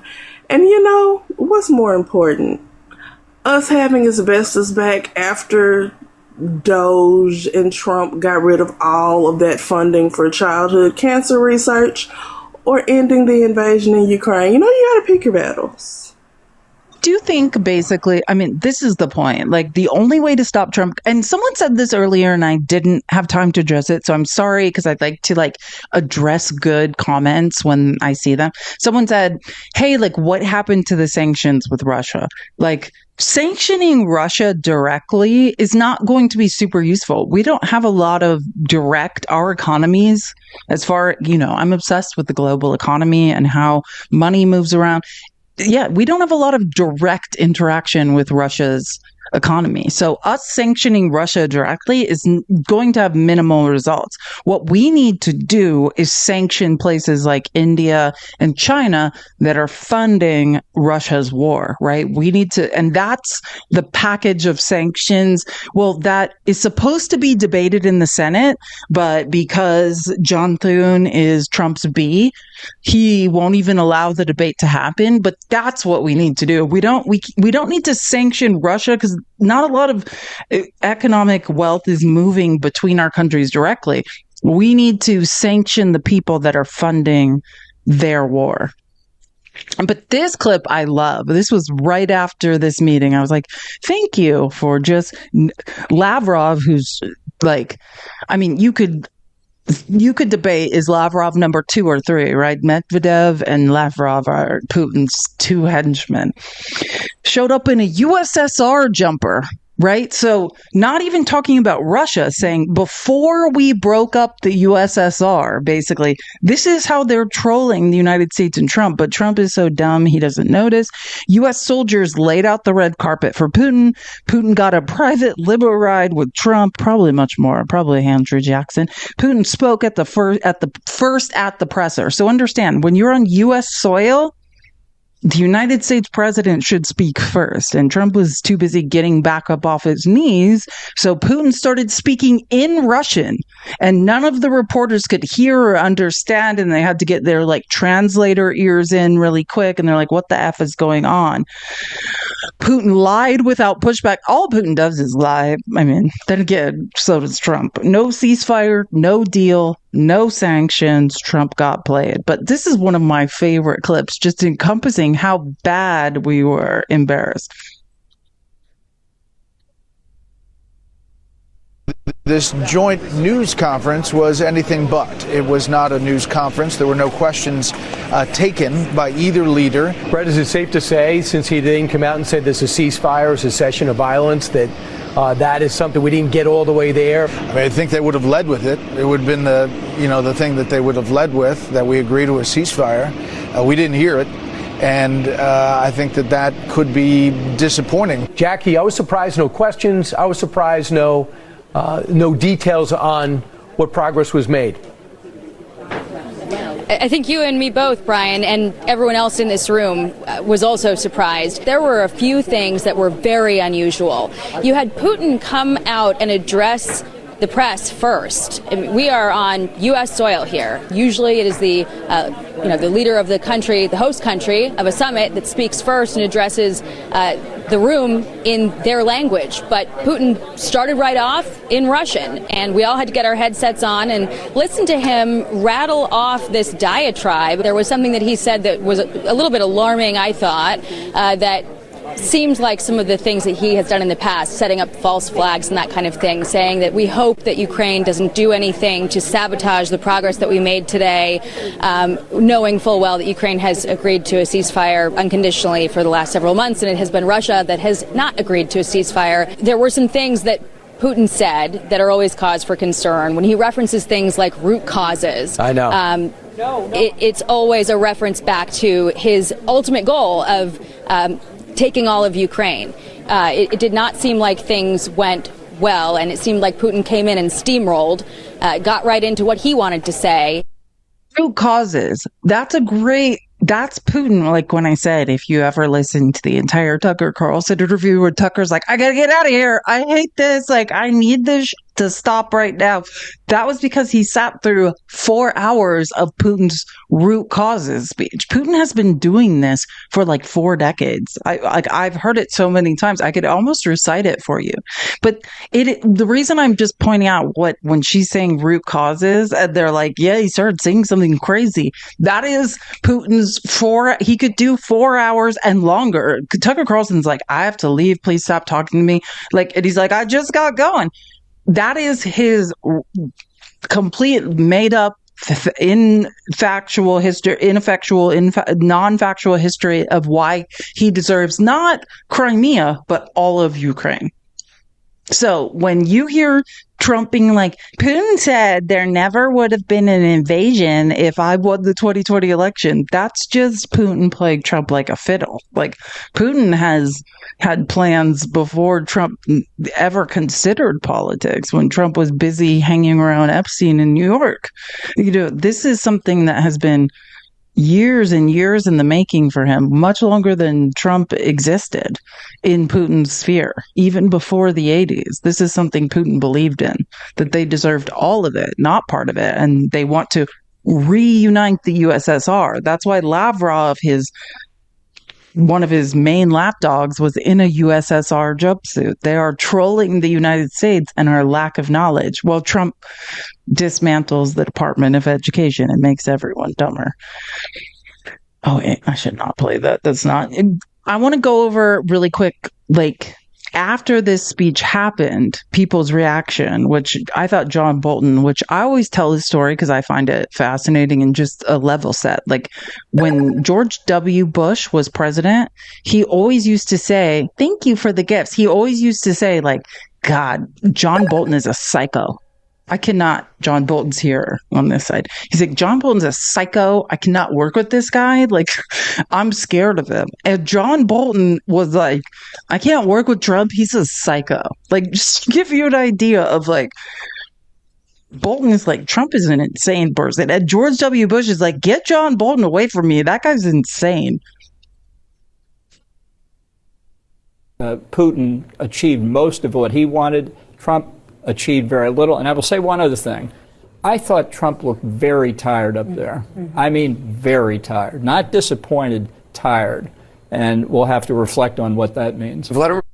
Amen. I would say that, well, first of all, I don't know what he means by he knew Trump, right? In Trump's first term, Trump used to say, the reason I know John Bolton and Trump are very familiar, well, Trump talks about him. This is one of the people when Trump got into office the second time, he took away John Bolton's security detail because he was hoping he'd be offed. Right? Trump has removed a lot of people's security details who are targets of Iran and other places. John Bolton is one. Trump used to say, John Bolton's so crazy, I just bring him in a room and world leaders are like, uh-oh. Because he would just threaten the nuclear option. That's why George W. Bush was like, this guy is insane. Like, I can't take this guy anywhere. He keeps threatening to nuke people. And John Bolton's like, Trump is a psycho. We should all be terrified of him. I don't know. I do think Trump always looks tired, but I also think Trump's brain doesn't work. I don't think it worked in 2016, but is it working much less good now? Yes, I do agree with that. Yeah, we could watch Putin get back on the plane, but I think that's less important. I want you to hear. So remember, this girl in the green was like, yeah, that was definitely a win for Putin. That was weird. And we don't know. And in this amount of time, the next clip, this is what's going on. I just was texting back and forth with Sean Hannity, who just sat down with the president, and he said the president noted that he came out and said there wouldn't have been a war if he was president, and that's what part of Vladimir Putin said at the end of his written remarks. And he also said, in a scale of 1 to 10, I give today a 10. So that's the president grading what he thought of the meeting. Yeah, they're like, hey, blonde lady who correctly called it while you stood in the room and noticed that Trump just got topped by Putin. Don't worry. Trump's a fluffer.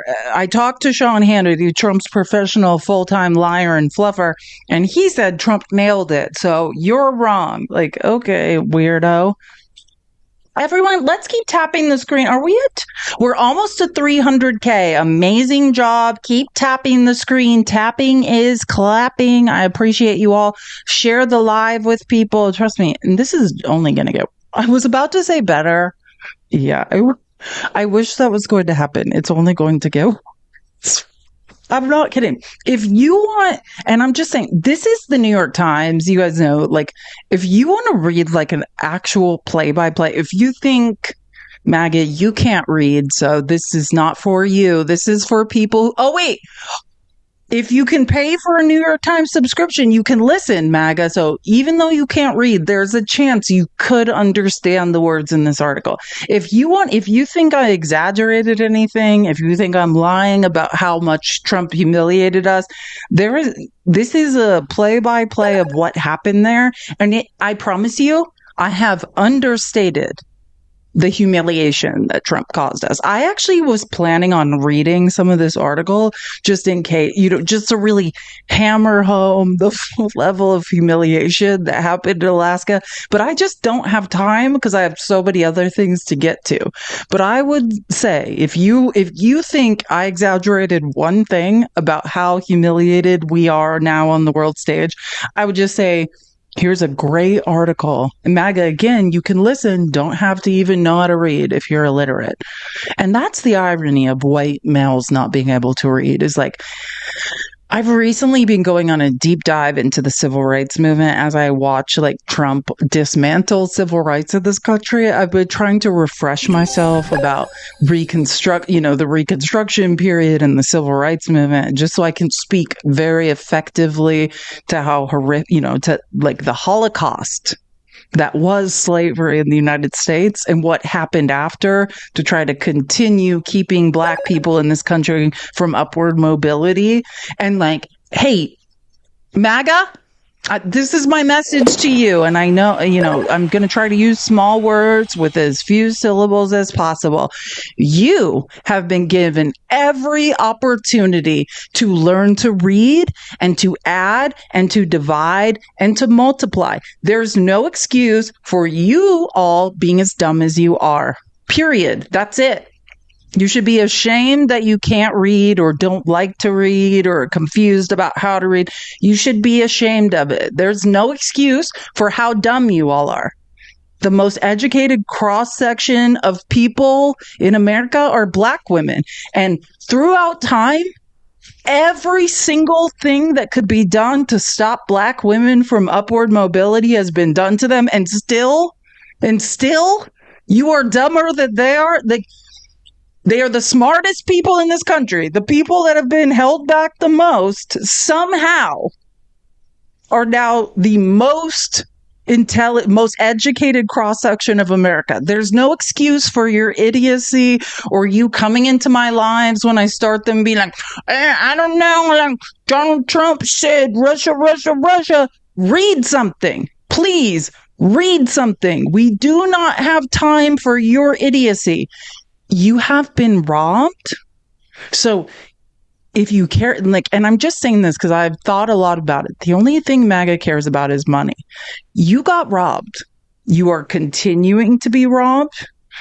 And then you are like, I'm confused as to what's going on. Why don't you figure out where your kid's financial future went? And then come talk to me. But again, just screenshot this article and look it up, because if you believe I'm like overdoing it with what happened in Alaska, this will disabuse you of that notion. I love Blumenthal. When I always talk about this, like I always thought Democrats in the Senate were like mummies or wax figures who had no personalities. So when I see them being like, hey, what the is going on? It just gives me life. I love, is it Richard Blumenthal? If it's not Richard, I'm sorry. But you have seen a lot of these kind of summits. Did anything come out of this in your mind? Nothing came out of this summit. It was a nothing burger. It was a shrug of the shoulders. But I will tell you, Anderson, my stomach turned when I heard the President of the United States characterize Vladimir Putin as his fabulously good friend. Vladimir Putin is a war criminal. He has directed soldiers to kill women and children and bury them in mass graves. He's kidnapped children as we speak. The reality on the ground. Just want to say, so this is all things America does as well. Like, that's the only thing. It's like, yeah, I find this all after I was just, God, it's just funny because we do the same thing. But yeah, I mean, all this is true. We can either be better than our past or we can repeat it. That's our choice. Is that people are bleeding and dying all around Ukraine because Putin is continuing to bomb them. And at the front, he's continuing to pummel the brave Ukrainian soldiers who were defending the Donetsk and Luhansk regions, the town of Probovsk. And this war is continuing. There's no ceasefire. There's no deal. And the reason is Putin doesn't want a deal. He doesn't want peace. And the only way to convince him to stop this diplomatic rope-a-dope, playing the president, delaying any kind of ceasefire, is through strength, providing Zelensky and Ukraine the kind of military arms they need, the interceptors for their Patriot systems and more of them, the missiles they need, the long-range artillery, and scorching sanctions in the Graham-Blumenthal bill, now on the floor of the United States Senate. But as you know, that's not co-sponsors. I mean, but you have seen a lot of these kind of summits. Did anything come? Sorry, Joanna told me to update the gift call and just doing what Joanna said really quick. Let me just pin it. Thank you so much. And again, this is my Cash App and Venmo. If you'd like to support me, this is the best way. But also gifts, subscribers. Definitely, I wasn't live for a week and a half, so thank you for the gift. I appreciate it so much. And I need to get back to like 500 subscribers or more. Eventually, I would like 2,000 subscribers, but we'll get there. I'm just a woman with a tiny brain. I've talked about this before. I love Adam Mockler. He does like reporting for Midas Touch, and I just want to I love the live streams that he does on YouTube. I think they're amazing. I love how he uses information. I was going to read to you all these psychotic posts of Trump, but then I found this video and I was like, oh, okay, Adam's got it. He's got it. I don't have to do this. There is this smug, unearned satisfaction among the MAGA fan base where they're all saying, you guys don't know what diplomacy is. You don't know what peace is. This is the weakest thing I have ever seen. So Trump actually did take a uniquely combative tone with Putin leading into the meeting. I mean, Trump is more combative with Governor Gavin Newsom and Democrats in America, but he did say to Putin, there will be consequences. He even said there will be, quote, very severe consequences, but he never actually put forward what concessions that he wanted. So Trump then said, if Putin refuses to broker peace, there will be immediate consequences. Well, guess what? There was no concession, no deal, and no consequences. Even on Air Force One heading to Alaska, Donald Trump said, quote, I will be very unhappy if there is no outcome. Well, there was no outcome. There was no outcome whatsoever that was beneficial for the United States or Ukraine. And guess what Trump did? He called this a 10 out of 10 meeting and said that it could not have gone better. There is this smug, Cosmo, you're saying a lot of things. Nice to see you. Do you have feelings? Do you want to request and tell us your feeling? I have a little time for your feelings, Cosmo, because you're not unbelievably yeah, do you want to come up and okay, here. Cosmo is going to tell us what's wrong. Let's get. I was just flipping through the screen. I wasn't doing anything at all. So nice to see you. I see you on so many lives saying so many things that are not factually correct, but it's nice to see you. I think 99% of what I say is factually correct. What did you hear? What did you hear that wasn't correct? We're not going to relive the past. No, I'm sorry. I shouldn't have done that. Let me just keep you on your point. What about, you said, I'm sorry. I'm I have ADHD. You said Zelensky is what? Like, what did you say? Yeah. Yeah, I was just trying to figure out. I said, I typed in that he was, it looks to me like it looks like this whole thing is a money grab. I mean, wars typically are, in my view. And, everybody's got their fingers in the cookie jar, from Russia to Ukraine to the United States, right? So, but when you look at what he does and how he does it, I mean, you're going to burn through 1,000 people a week, and, you're going to just... You can't figure it out. I can't do it. Okay, let me help you figure it out, because you are scared. I'm sorry, Cosmo. Did Zelensky start a war? No. Okay, cool. So you're acting like he's profiting off a war, right? In what way? He's not. Have you ever seen his assets? Yeah. Oh no. I know all about Zelensky's assets. You're an idiot who doesn't. Yeah, he's a very, very, very famous person. Prior to ever running for political office, he had hundreds of millions of euros. You just are too stupid to follow the money. Yeah, if you believe that any of his money, which this has been investigated, just like Trump investigated Biden for the last 15 years looking for something he could use against him, so too did they investigate Zelensky. Zelensky made money. He's an entertainer. He's one of the most famous entertainers in the broken up USSR. He had all of his money prior to office. You can look this up if you don't believe me. I did research on it. I did look into it. Oh, so you know. So you know, and you're trying to say you're wasting my time. Can you stop wasting my time and either provide proof that Zelensky is a war profiteer or stop making up lies in my chat? I don't think... I think he is a war profiteer. Let me just get this straight. Are you implying that Zelensky is in league with Putin and said, invade my country and we will profit off this together? That's not what happened, Cosmo. That's not what happened. No, it's not highly speculative. It's idiotic. I didn't say that, though. Okay. Well, let me just offer some things. Do you understand how the global supply chain works? Ukraine's losing money left and right. This is the breadbasket of the world. In order to make money and profit, in order for the markets to be right side up, we don't need war. That was sort of, and I'll say this, I don't like globalism. Like MAGA hates globalism. I actually don't think it's a great thing either. Especially the new... Well, no. Well, let me finish. The only good part of globalism is what? Peace through trade, right? If you want to profit, you don't do dumb shit like rolling tanks into other countries. Like, do you have any evidence that Zelensky engineered the start of the war in Ukraine? No. I didn't say that either. I never said that he engineered it. Because your idea that he's a war profiteer is ludicrous. So you can still. The way it works is provide evidence that he either, which it doesn't make sense because in Putin's own words, right? Putin describes how they've had this birthright since whatever 800 AD, and will take you through 4 hours of nonsense. Watch his interview with Tucker Carlson. Watch it translated. Nothing you're saying makes any sense. As a matter of fact, and I'll just help you. 95% of what you said, I didn't say.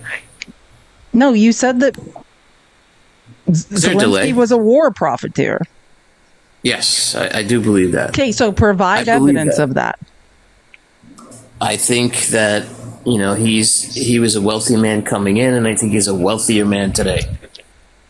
No. That's not evidence of anything, dummy. First of all. Second of all, Cosmo never says anything. It's like talking to So you think he's poor? Okay, so let me just explain to you something. Net worth went down.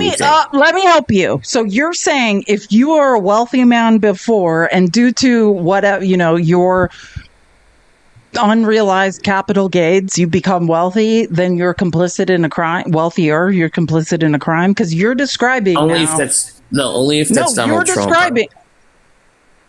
I mean, that is Trump.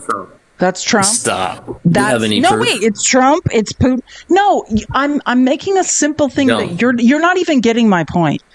You're saying that unrealized capital gains, if you have investments that become worth more, you're complicit in war profiteering. That doesn't make any sense. Cosmo, unless you're going to provide direct evidence, Kate, then you're an idiot. You're not saying anything. Say something that makes sense. I think you're like all over the place. Let me just say something. One of us, I agree with you on there's something. 3 people on this live. One person is all over the place.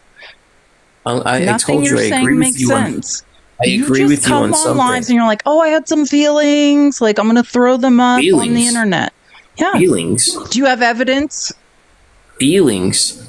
Just look at his net worth today compared to what it was.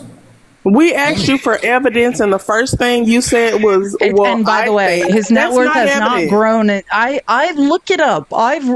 You are okay. So what's his net worth? That's not true. You looked it up. Let me help you. It's not my job to help you substantiate lies. Well, you're saying it's misinformation. You're just flailing around saying shit. This is why I don't debate anymore. Cosmo, you have no idea what you're talking about. You are just making shit up off something you heard me say, and what you are claiming is 100% incorrect. I want to say this, my job. Did you graduate high school? Jesus. Just out of curiosity. I mean, what's I your was background? a Division I volleyball player, and my brain works much better than yours. I was a teacher. I have a history degree. I was a historical researcher. Then I worked in advertising. I know much more than you do about everything. Yeah, Cosmo, you're just a lot. I know what you're thinking. Oh, there's a woman. She must have a tiny brain. The only person up here. No, the Joanna, who's under you, is a black woman with an MBA who's an elected official. Oh, no. You are the only person up here who's uneducated. I'm sorry. Where did you get a degree from? I didn't hear. Polytech Brooklyn, double E. Yeah, I don't believe you. Well, that's where I went. Okay, you don't. What do you have a degree in? Electrical engineering. He can't. I'm sorry. I would bet my life that that's a lie. And I mean that. I play this game. I talk about this. Okay. Yeah, like in a philosophy class, we used to play this game. We used to play this game like if someone held a pew-pew up to your head and said, do you believe what that person is telling you? And if you're wrong, you will be unalived. This is one of those moments where I am 100% sure you're not an electrical engineer. Only because to get an engineering degree, you have to. Well, let me explain to you why. To get an engineering degree, you have to have a strong math science background. And anybody I've ever met with a strong math science background would never say the things you say. I know it's a lie. I just do. What? I don't want. Well, listen. Here's how debate goes. You can prove me wrong and show me your electrical engineering degree with your name on it. I know you're lying. We're going to do that in front of 533 people. No, I'm just telling you, I know you don't. I know for a fact you don't have a. I know you don't have a strong base in math. You can't do math. You cannot do math. Cosmo, you can't be an engineer and have no concept of math. You cannot do math, but you're an electrical engineer. Yeah, you're the person that's making sure buildings electric is safe when you literally can't do math. No, you're not an electrical engineer. I would literally any moment of any week. Wait, tell me the name of your school because I'm going to call the registrar. I'm also a biomedical engineer. I dated a biomedical engineer. You know what his job was? I dated a biomedical engineer. His job, he sat in on pacemaker surgeries, and he was the only one allowed to manipulate the devices. Now you're an electrical engineer and you're a biomedical engineer. You are truly the dumbest person on the internet. And any day of the week, Cosmo, I will bet my life that you're going to like this one too. My expertise is in radiological diagnostics and magnetic resonance imaging. That's my expertise. Yeah. None of which that has to do with electrical engineering or biomedical engineering. It all has to do with electrical engineering. I just want to be clear. Now he's a radiologist who identifies, not a radiologist. who looks at X-rays. You're an idiot. No. You are truly. I said MRI, magnetic resonance imaging is MRI. Okay, again, which is not what biomedical engineers do, and which is not that's what part of biomedical engineering. So you're an electrical engineer that then. Yes. So how many degrees do you have? The emphasis in biomedical engineering. No, that's not how it works. Yes. Yes, you can be in electrical engineering. You can get into different modalities. I'm gonna. You have different modalities in electrical engineering. You think that biomedical engineering, you started out as an electrical engineer? I did, yes. Okay, just put up, let me tell you something. If you have these different degrees, which biomedical engineering is not an emphasis on electrical engineering. I get a lot of sheepskin, I can tell you that. Yeah, it is Mr. Jones. This is giving Mr. Jones. It's like getting real weird. So anyway, so you're a master's, so you said you had a master's degree, right? No, I said Joanna had an MBA. Oh, she has the MBA. Correct. And I agree with you. Cosmo, let me just say something. I don't have any more time. You are the dumbest. I don't believe you're an electrical engineer for a second. I used to find you like... Do you know what Ohm's law is? I used to... Oh my God. Look... Do you know what pi is? Do you know what Ohm's law is? Electrical engineer ever. Like, this is insane. You know what medical devices are? You don't give a vocab test. Do I know what medical devices are? Well, you're challenging me, so I'm throwing it at you. Let me help you. Let me do it for you. You're on the big screen. This is your time. Just show us your degrees. We don't go on Show us your degrees. TikTok. Show us your degrees. Anything. Show us your degrees. If you have any degree, if you graduated high school, which we all, any proof that you, Cosmo, your brain doesn't work. You're an insult to electrical engineers anywhere. Okay. Thank you, Cosmo. Don't ever, and I want to say this. If you want to come back on, call the registrar of your school or provide me off if you're like, I don't want to do this online. Are you serious? No, listen to me. If you want to, you told me the name of your school. This is recorded. I'm going to look it up. And believe me, one of my best skills and why I was paid so much. Wait, let me finish something. One of my best skills and why I was paid so much in the tech industry was because of cloud-based query. I can find anyone and anything. So now that you said the name of your alleged school, I'm going to call the registrar and I'm going to match what you said and you say, this guy says he has an electrical engineering and a biomedical degree. Those are two different things. I don't even think they're offered at the school you named. Also two different schools. It up. Oh, it's different schools, everyone.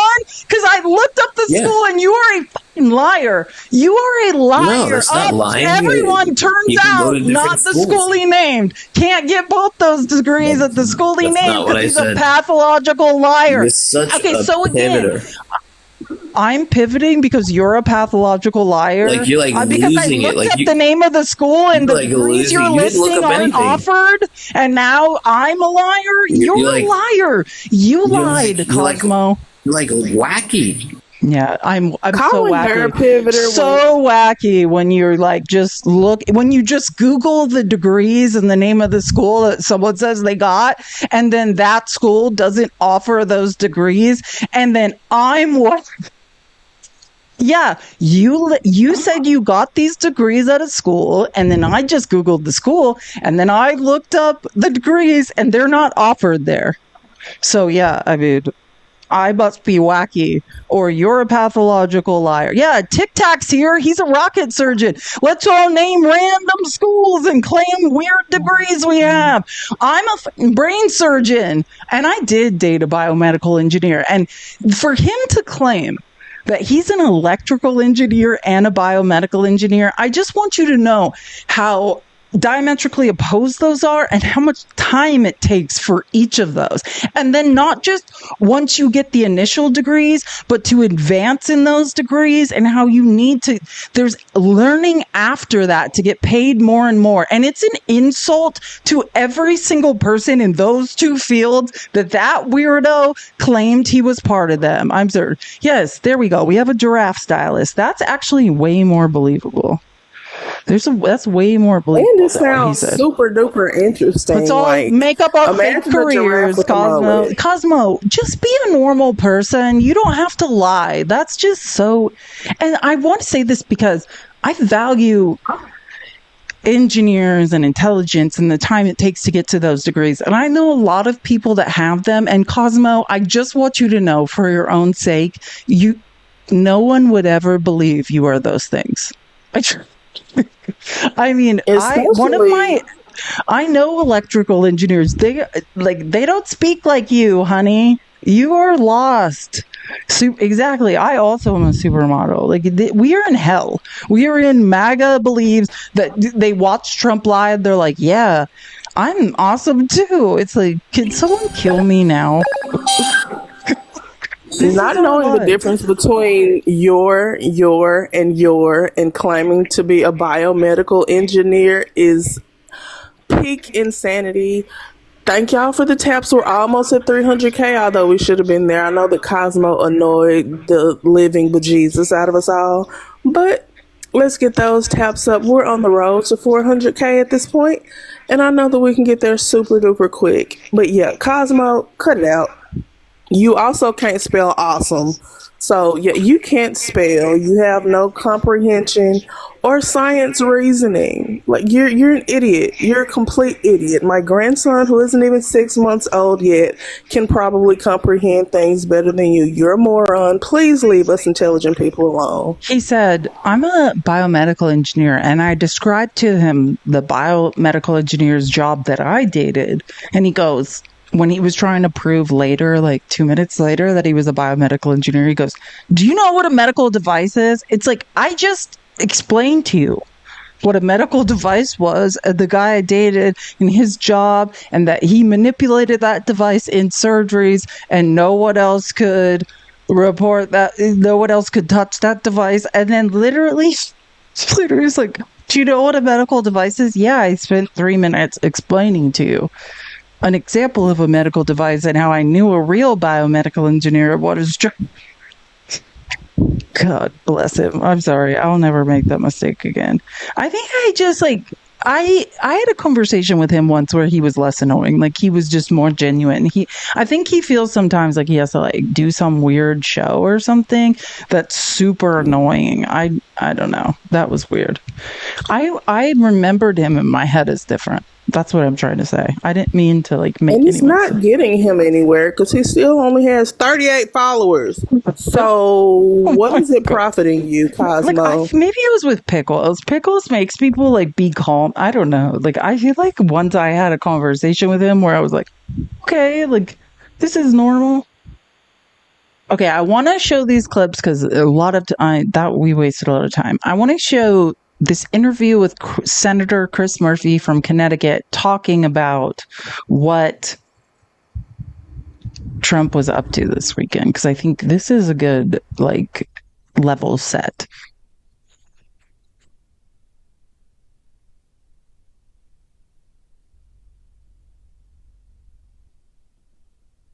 My God, I don't know what fire agreement happened. Hold now. on. Sorry. Something just. Sorry, my screen with froze. Secretary Rubio. We specifically started talking about the fact that President Trump initially said he wanted a ceasefire agreement. Now he wants a broader peace deal. Secretary Rubio defending that approach, basically saying the Russians wouldn't agree to a ceasefire. Do you think that it's the right strategy to now focus on that broader peace deal? That meeting was a disaster. It was an embarrassment for the United States. It was a failure. Putin got everything he wanted. I mean, first of all, he wanted that photo op, right? He wanted to be absolved of his war crimes in front of the world. He was invited to the United States. War criminals are not normally invited to the United States of America. He is intentionally murdering civilians. He's kidnapping children. And now he got to stand next to the president of the United States, legitimized in the view of the world. I don't know what something is happening on. Hold on a second. Something is happening with TikTok. It's hold on. I'm so sorry. I didn't do that. Something's happening with TikTok Studio. Sorry. I don't know what is going on. Give me it. Probably Cosmo is reporting our live. I don't know, but that was not supposed to happen. I'm just going to rewind this a little bit and unmute it. But yeah, I keep getting weird things. I haven't gotten violations, but I'm getting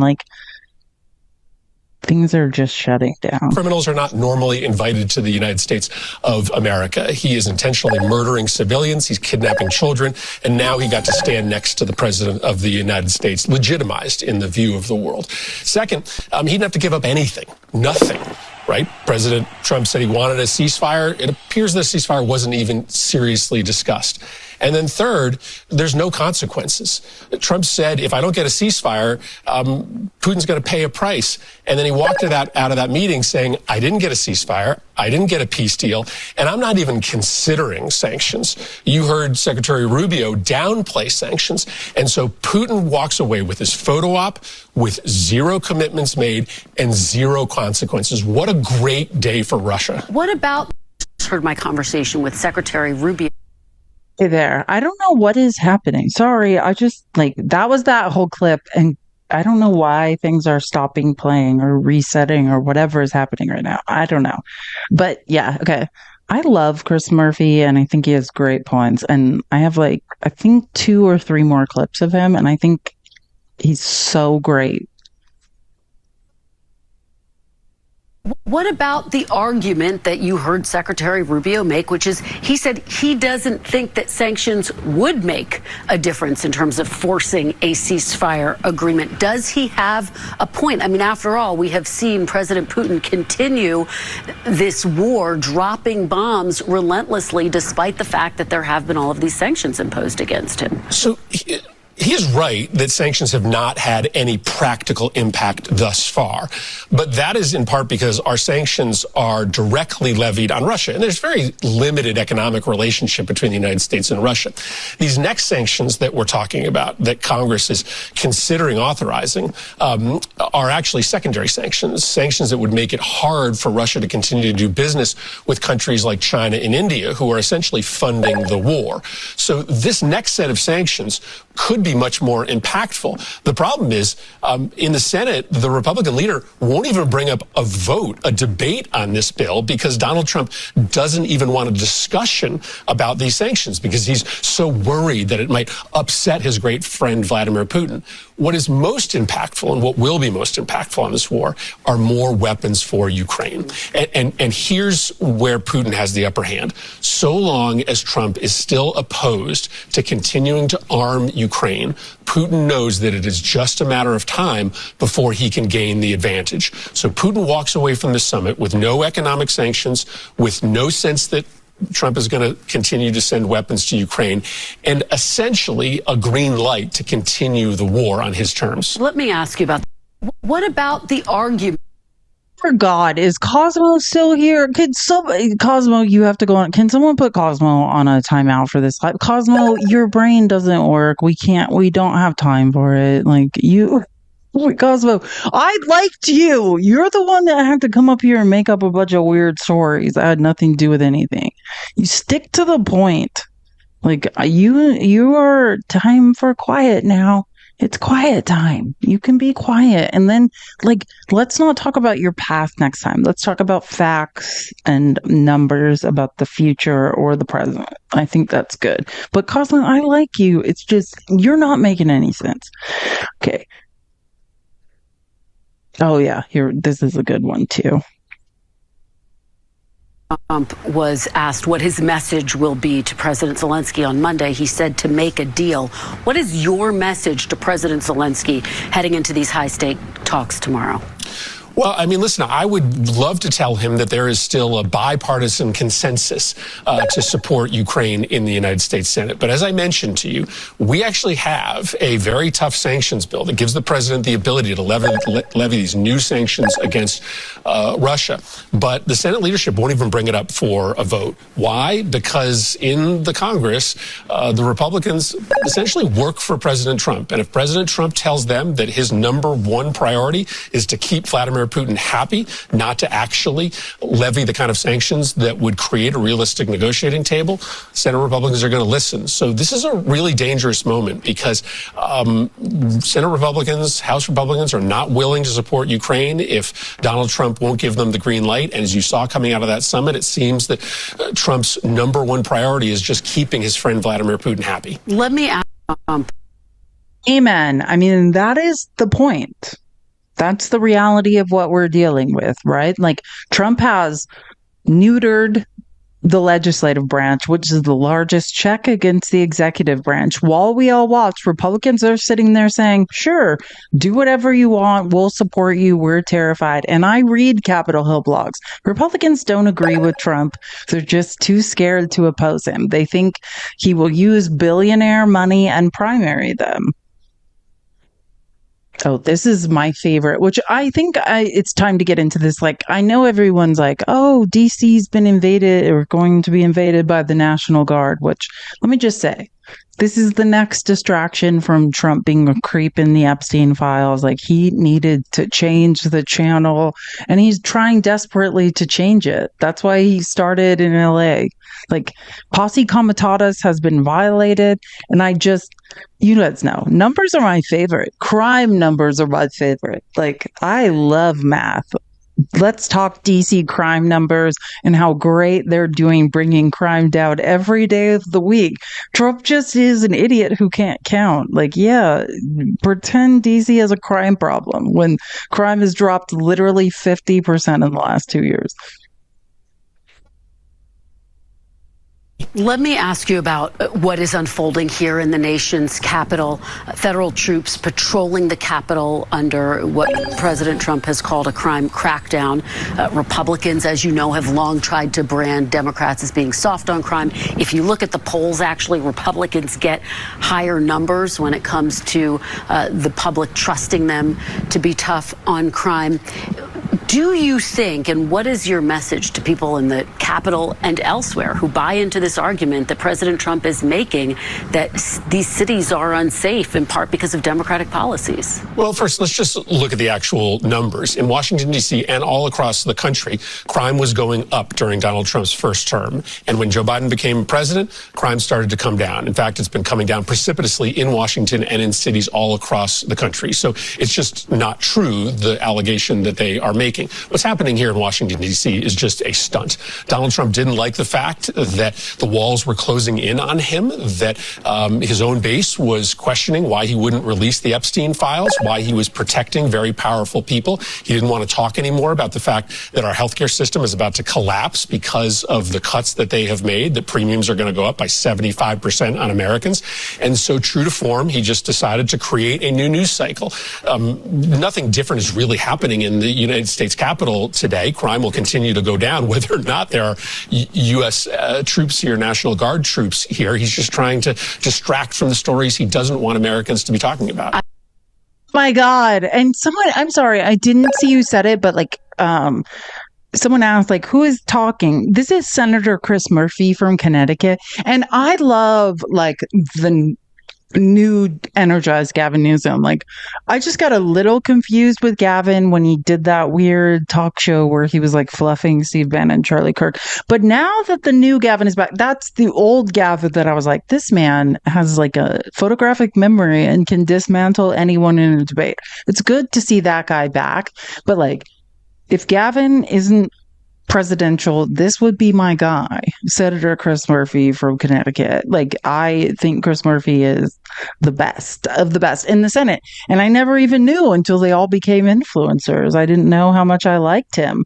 But like, since we're talking about DC, I love when John Oliver does. Here's a 30-second clip from John Oliver's show yesterday.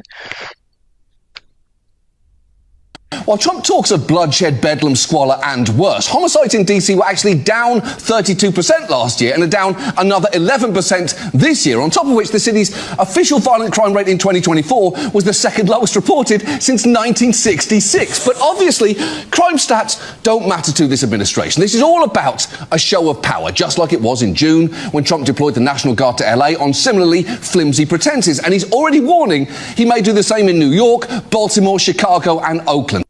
While Trump talks of bloodshed, bedlam, squalor... Amen. And like, sorry, just to make sure, I just want to nail it home, because when Trump was running for office and was making up pathological lies about crime, that was analyzing and doing statistical analysis on crime statistics and like how crime statistics are gathered, and like all of that became my passion. Like, I just want to do a couple more things about how much Trump is lying about crime statistics. If Donald Trump really wanted to address crime, he literally is defunding the police more than any president in modern history. Slow it down and walk us through this, because I think this is the most important thing. So I come from the city of Boston, as you mentioned. The way you measure homicides typically is per 100,000 people. So Jackson, Mississippi is 72, Memphis is 48, DC is 27, Boston is 3.5. How did we do that? We did it through community violence intervention. The clergy, the community, and the government all working together. And so the Bipartisan Safer Communities Act, for example, put $250 million towards these kind of programs. Donald Trump froze $800 million Department of Justice grants, 550 programs across 48 states dedicated to things like community violence intervention. That's one of the biggest cuts in history. He also froze 700 FBI jobs, 100 million from the alcohol, tobacco, and firearms, another 100 from domestic violence programs and violence against women at the DOJ. So if you actually want to address the problem of crime, you invest in these kind of programs. He's doing the exact opposite. And by the way, marching around Georgetown is not the way to reduce crime in DC, okay? Marching DEA agents around the mall where there were 0 drug incidents last year is not the way to reduce crime. If Donald Trump really wanted to address crime, said, like, how do we acknowledge school pew-pews are up and other things are down? Yeah, like, mass pew-pew events are different categories than these violent crime statistics. And I think, like, the psychology behind those is different. And I could go on the diatribe about that. I know a lot about it, but it's not the time. Like, what we're talking about, what we need to understand is the number one driver of crime is poverty, right? Or the main driver of crime is poverty. And because of the unavoidable worldwide pandemic that Donald Trump likes to pretend did not happen, even though it happened under him and he failed miserably at containing or remedying it, right? Because of the worldwide pandemic, the economy being shut down, people having no jobs, crime went up. It's very simple too. Like, I once, when I used to debate more on TikTok, I talked to this guy, like, and I'm Hispanic. Like, my dad's indigenous Mexican, half indigenous Mexican, half African American, and like, I had this conversation with this guy where he was like, "Yeah, my grandmother, is coming from I want to say Honduras, or I'm probably El Salvador, one of those," and she's like, she doesn't want the crime to follow her here. I'm just following her wishes by voting for Trump. It's so weird to hear brown people like have this idea that like they are the crime and it might follow them to America. Like, you are not the crime. You have been oppressed. We have sanctioned your economies. We've devalued your currency within an inch of their lives. We've stolen the resources out from under your feet. We made you third world countries and turned off your upward mobility. And when in poverty, crime thrives. Like, so understand that.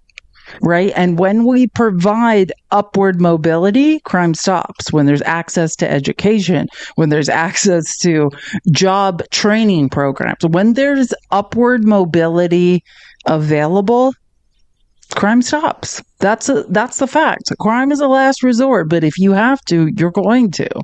And I encourage everyone to educate them on crime statistics, because I get Donald Trump's gearing up to do it again. Just tell a bunch of lies. 8 of the 10, I just want to be clear. When he talked at the beginning, he said, here's how we talk about crime. Yeah, they're rates per 100,000, right? That's how we talk about crime. Well, that's how we talk about ABs. We talk about a lot of things. Rate per 100,000. That's how we talk about them. And as this stuff increases or decreases, you're going to hear Trump telling a lot of lies. Like, we need to get into the math of it. People need to start understanding it. Like, before the 2024 election, I used to give 3-hour talks on Trump lying on crime statistics. Crime is down. When Trump ran on crime being up and blaming it on immigrants, that was a pathological lie. Every single mathematical chart showed that Trump was lying. Does anyone care? Nope. We're doing the schmatzy thing. Blame the others. Let's point at a group and say it's their fault. There's crime. No, it's not. The reason that crime is it's not now, but I assume it will, is because as transfers of wealth continue to happen, as Donald Trump and his billionaire cronies continue to rob the rest of us, we will become so desperate. The only answer is crime. And that will start at the bottom, right? The bottom of the economy. And they'll say, look at all those criminals down there. We need to round them up, right? They're going to use that against us. I mean, you have to we're at a point where you have to understand what is going to happen and has happened in the past. Like, recognize the patterns. Poverty drives crime. As these transfers of wealth happen, as Trump robs us, as the big, beautiful bill takes the last of healthcare, of SNAP money from don't blame the people at the bottom with nothing if they've got to try to steal something. Blame the people that stole it. Blame the transfer of wealth at the top of the economy. But as has been true since long before 2022, right? When we finally started righting the economy, crime is down. Crime has been down. Joe Biden lowered crime, but that's through fixing the economy and creating opportunity.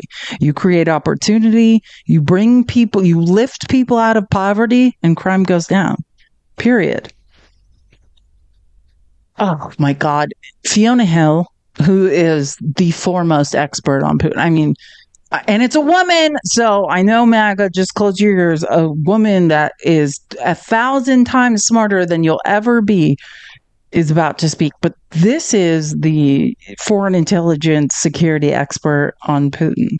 And I just thought, she was interviewed yesterday, and I just loved her words. Oops, I almost made a sticker. Good morning, Margaret. Well, Fiona, you were an advisor during that infamous Helsinki summit in 2018. You've spoken about that in the past. I wonder what you think about how this Alaska summit compared. Well, obviously quite different in many respects. Part of it was the fact that they decided to skip the one-on-one meeting and the lunch. I mean, these are usually part of the sort of set of summits like this. And the press conference obviously was more of an announcement or a set of announcements, presentations by both leaders, much more by President Putin and more of a commentary by President Trump. So there wasn't that free-for-all of press questions, which I'm sure was a bit disconcerting for you and others who were present there at Alaska. But the optics weren't exactly great, as Congressman Crow has laid out for the United States and for President Trump again. I mean, again, different. But although it was presented as perhaps a show of power by being at a US Air Force base with the flight passing of the B-52s and other fighter jets, it did certainly look much more like a show of appreciation for Vladimir Putin.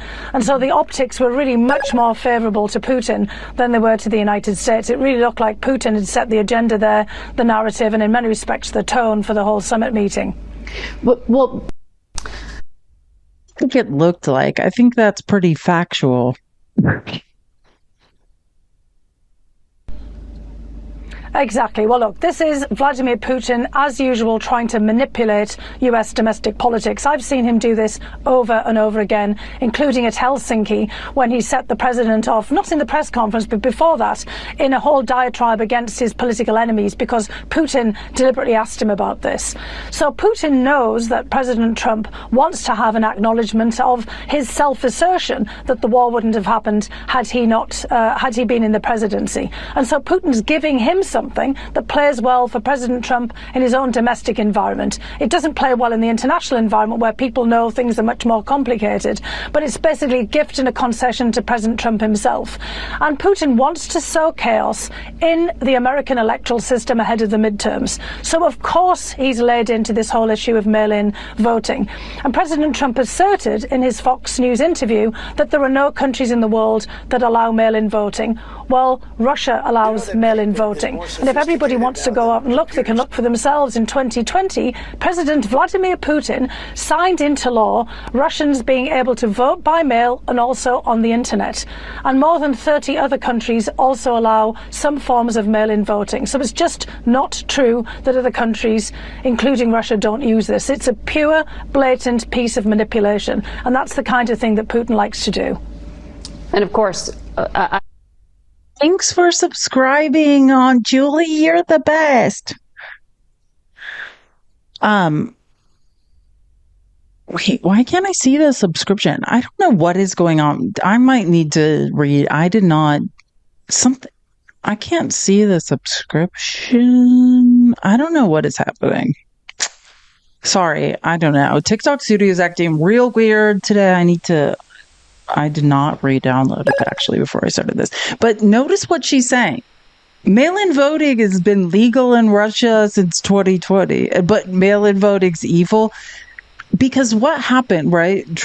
Mail-in voting, while Putin was clamping down on authoritarian fascist control and getting the point across, hey, if anyone doesn't vote for me, I'm going to disappear you. Probably going to end up in the gulag in the Arctic, or like anyone tries to run against me. What happened to, what's his name? He's dead, right? Like the poisoner in chief got the point across, and then he's like, okay, I guess you guys can mail in vote because you know what's going to happen if you don't vote right, but that's the point. That's the literal point, is Trump is now trying to do what Putin did, what he helped Viktor Orban do in Hungary, right? Clamp down on authoritarian control. But mail-in voting is very much 100% legal in Russia. It's absolutely absurd.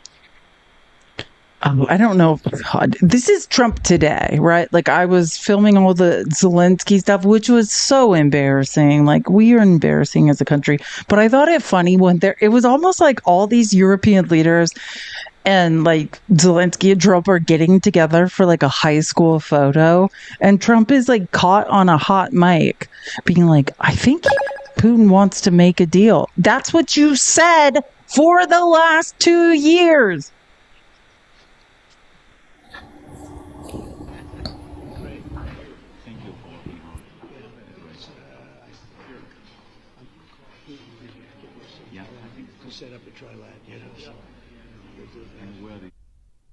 So hard to hear. It's like when I have my own headphones, he's like, I think he actually, here, I can read it to you. This is what he said. Trump on hot mic on Putin. I think he wants to make a deal for me. Do you understand? As crazy as it sounds. This is today that he was caught on a hot mic. Now, no one really knows who Jake Sullivan is, but he's like, my God, this is like, I always talk about being a sapiosexual, like attracted to people's brains. This man is brilliant. Jake Sullivan is brilliant. And this is his take yesterday. He worked, oh my God, what was he in Biden's? He was in Biden's cabinet. Was he foreign intelligence? Jake Sullivan. Biden cabinet. Sorry, I'm just remembering. He was director of policy to Barack Obama, served as president. Yeah, he was, I didn't want to say it without knowing. Yes, he was Biden's national security advisor. I was like, oh my God, I'm going to get it wrong. And he was director of policy to Barack Obama. Okay.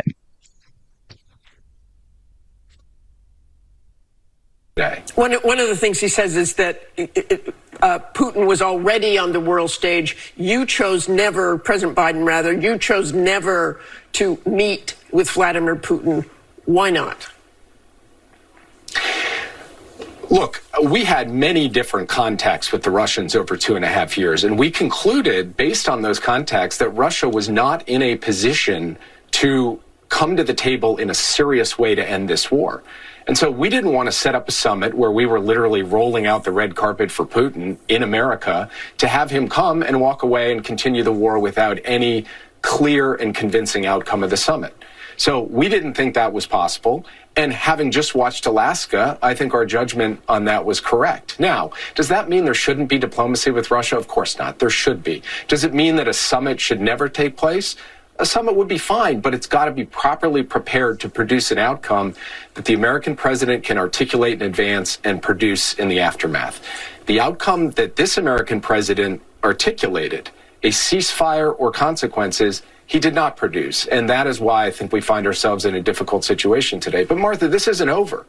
There will be a meeting with Zelensky and European leaders, and then we'll see what happens after that. My hope is that President Trump will see, in hindsight, that President Putin is just trying to take us all for a ride, to keep this war going, keep attacking Ukraine without facing additional pressure. And we've got to cut him off at the pass today. One of the things. That's how someone whose brain work speaks, Cosmo, if you're still here, electrical engineer and biomedical. Sorry. That's how a smart person uses deductive reasoning to decide what's best for people. But that's the point. I think when you hear a lot of Democrats or people speak, they're speaking aspirationally. Hopefully Trump will understand. No, I think Trump does understand. I don't think Trump cares. I think Trump is invested in Putin somehow helping him steal the midterms. This is 100% my opinion, allegedly, just things because I've read so many things. I mean, that's what I think, but just saying. Oh my gosh, I'm going to get his name wrong. Is it Jason Crow? I don't like to get Congress people. It's Jason Crow, right? Before I say. Yes, okay, got it right. 6th District of Colorado. Did not make that up. So Jason Crow was speaking right after Jake Sullivan. I love Jason Crow. On Ukraine, you know that the U.S. intelligence assessment is that the battlefield is turning in Russia's favor, despite the fact that Putin has to rely on Iran and North Korea to keep this thing going. If neither President Biden nor President Trump were ever willing to commit troops, doesn't the Secretary have a point that it has to be hammered out at the negotiating table? You know, this absolutely will end at a negotiating table, like most conflicts will. But what happened on Friday was a historic embarrassment for the United States. There's no other way to put it. Right? You listen to what Marco Rubio and the president have said. They keep on saying they're dedicating time. They're making it a priority. They're focusing their attention on it. In any negotiation, when you're trying to end an armed conflict, there's nothing more important than understanding what motivates your adversary. What is making Vladimir Putin tick in this instance? Vladimir Putin does not care about the amount of time that we're allocating to this, does not care about a B-2 bomber flyover, does not care about a lineup of F-22 fighters rolled out. He doesn't care about any of that. What Vladimir Putin cares about is basically three things. He cares about economic pressure in the form of sanctions. He cares about political, diplomatic isolation, being a pariah state, and he cares about military defeat. Those are the three things that will end this conflict. If he feels pressure on all of those three fronts, and this administration continues to be unwilling to do anything to assert pressure in any of those three areas. And that's the truth, right? I mean, truly. And when we talk about sanctions, not U.S. sanctioning Russia directly, but us sanctioning people who are paying for Russia's war. That's what we're talking about. Cutting them off from resources, actual defeat, right? Once we cut them off from resources, being humiliated, not to say he's winning now because he's not. These are the things this man cares about, not Trump trying to get on his knees for him on a red carpet. It's so weird.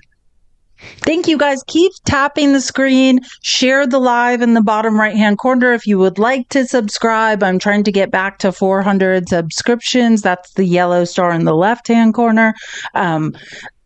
If you're just joining, this is the People's Receipts where I use primary and secondary resources to deduce, to just expose the pathological lies of Trump and all the idiots that follow him. And we are talking about Trump getting on his knees for Putin on Friday and the effects of that after. But compare that to what this administration has done, which has relieved almost all pressure. Like, look at what happened on Friday. U.S. military personnel in uniform literally were on their hands and knees rolling out a red carpet for the most murderous dictator of the 21st century. Somebody who is kidnapped and is holding prisoner tens of thousands of Ukrainian children. Somebody who started this whole war right? This both sidesism that the administration is engaging in, that both sides need to come to the table and negotiate. Ukraine is the victim. They are the victim. They didn't start this war, Russia did. And somehow we keep on acting like Vladimir Putin deserves to be brought out into the open like any other head of state. Yeah. This is a historic embarrassment and defeat for U.S. foreign policy. But Thank you. That is such a great way. And thank you for subscribing, Amanda. And thanks for calling it out, Joanna, because I am having the hardest time. It used to show up on my screen like a yellow bar. Hopefully when I will re-download, I'm in TikTok Studio on a PC. I'm not like on a phone or anything. Hopefully when I re-download it, that will return, because it's super hard for me to tell when people subscribe. Appreciate it, Amanda. Steph, thank you for the super chat. Glad to have you back. I could listen to you mock MAGA all day. It's so simple. I know. It's like the easiest job on earth. Oh my God. So this is such a good one. I love this. So this is I think it's a former Supreme Court judge from the UK, basically just being like, hey, yeah, like Trump's autocratic, which it's too big a word for MAGA. So again, I'm not going to use authoritarian or autocratic. I'm just going to say like gangster, grifter, thieving tendencies were obvious to people with brains for a long time. And when I heard this, I was like, God, that's such a great way to break it down. He is dishonest, narcissistic, ignorant, and inexperienced. His autocratic tendencies were perfectly obvious in the campaign, and I would have regarded that as more important than the particular issues.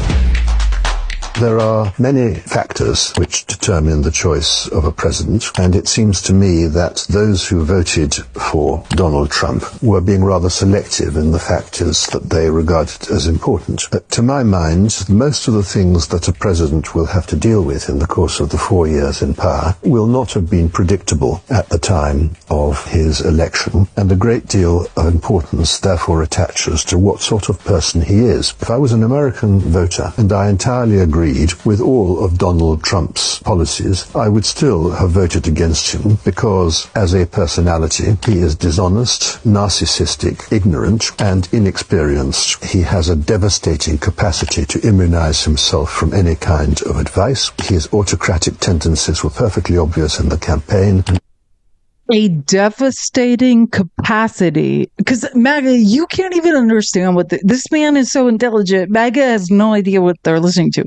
A devastating capacity to immunize himself from advice, meaning this man is so stupid that when people who know better than him try to help him, he is too stupid to listen.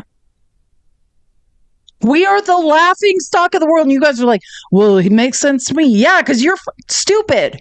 If Trump makes sense to you, you are an idiot. And you should endeavor to become less of an idiot. That is my challenge to you, MAGA. If Trump makes sense to you, you're stupid. And you should look into being less stupid. That is your goal. Be less stupid. What is wrong with all of you? You are being robbed, and you're like, yep, makes sense to me because I'm a man, and I love this man who said men shouldn't wear makeup, but he has makeup on, and he's getting on his knees for this other man while I watch, and I can't read or do math. People keep telling me he's robbing me, but that makes sense. Well, he probably wouldn't because he said he wouldn't. You are stupid. MAGA, your goal is every day become a little less stupid. Truly. And I'm saying that not because I give a shit. I mean, for you guys, you're being robbed by the person you are loudly supporting every day. Become less stupid, a little less stupid every day. Slightly, right? It's a process. You have to learn to read and find correct information on the internet. But let's just rewind a little bit and listen to this man. I know the words are too big for MAGA, but I mean, this is the truth of what is wrong with MAGA. Like, you guys have no idea what's going on. He is dishonest, narcissistic, ignorant, and inexperienced. His autocratic tendencies were perfectly obvious in the campaign, and I would have regarded that as more important than the particular issues.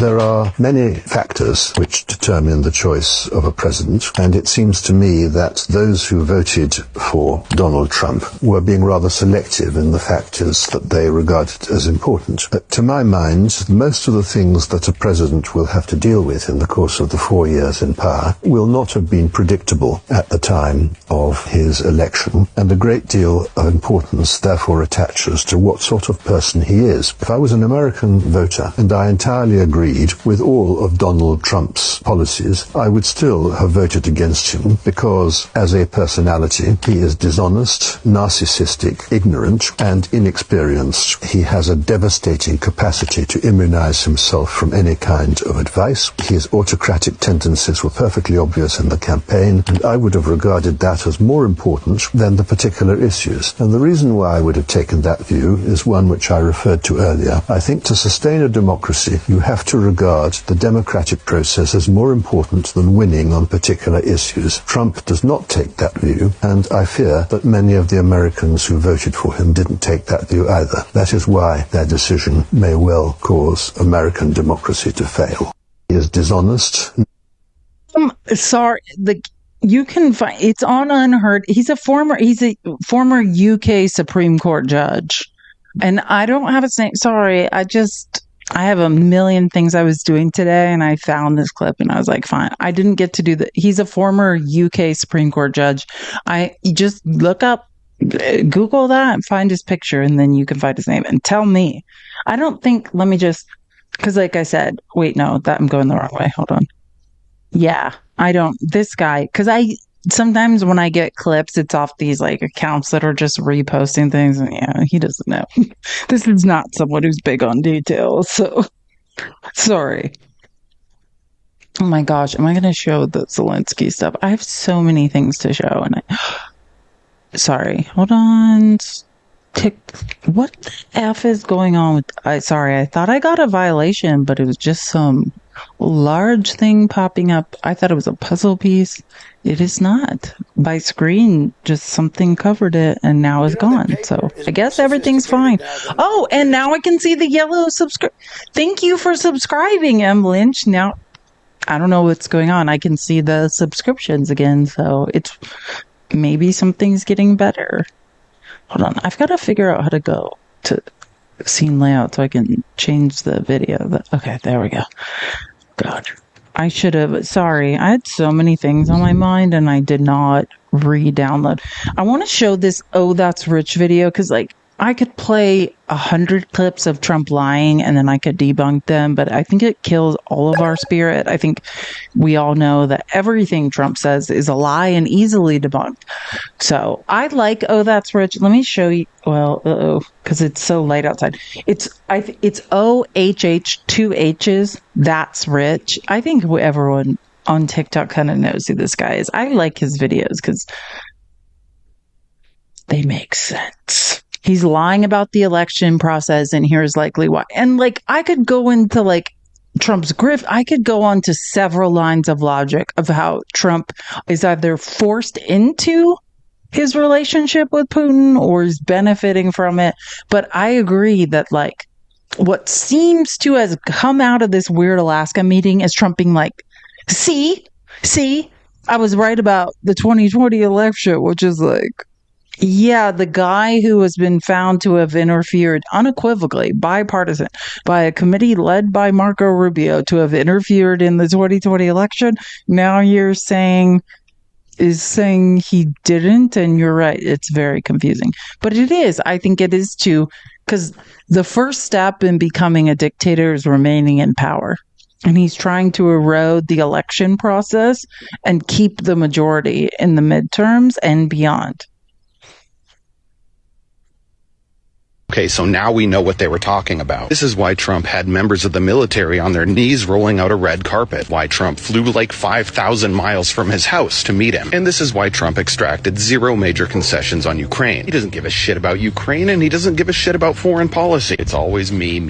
It's all because Trump wanted election advice. Timu tweeted this morning. I am going to lead a movement to get rid of mail-in ballots and also blah, blah, blah. Very expensive, seriously controversial voting machines. As we should have guessed, this all comes down down to Trump in power. Because Putin has figured out a way to destroy elections in Russia, and now Trump wants that for us. And I gotta say, for a guy who posts shockingly stupid shit all of the time, this part blew my mind. Remember, the states are merely an agent for the federal government in counting and tabulating the votes. They must do what the federal government, as represented by the president, tells them for the good of the country to do. I know this will be news to Donald, but the Constitution actually dictates that states run elections, which is why Trump is looking to Putin for advice, because Putin successfully pushed through a constitutional amendment in Russia, which eliminated term limits. Not that any of the laws in Russia actually matter, because Putin's allegedly been elected over and over and over with more than 70 or 80% of the vote. Now that every major election monitoring organization in Russia has been deleted, and now that every major critic of Putin has found themselves on the wrong side of a bottle of poison. But here's the thing, MAGAs. Putin doesn't like Trump, and he doesn't like you. What Putin wants is the destruction of the United States. And now he's been given the amazing gift and opportunity of having the dumbest and most gullible motherfucker on the face of the earth elected to president of the country he wants to destroy. But I'm telling you right now, it is not going to work, because we are not Russia.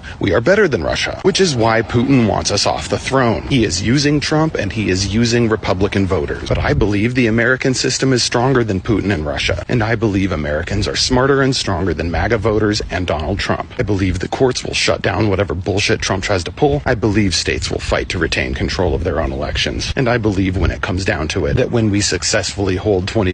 He has way more hope than I do. I think that comes from the hope of white males. You know what I mean? Like, white males have this hope because I think they've never really faced the reality of once the machine starts grinding against you, there's no stopping it. Though, do you know what I mean, though? Like, white males have this hope that you're like, are you okay, sir? Oh, wait, you just don't know what the rest of us know. You know what I mean? Like, bless their hearts. And I love, that. I'm not saying he's wrong. I'm just saying, you know what I mean? As women, as black men, like, as brown men, as Hispanic, like, as indigenous people, like, they've never been oppressed. They just are like, no, we just resist. And then the machine just it just rolls backwards. And you're like, are these?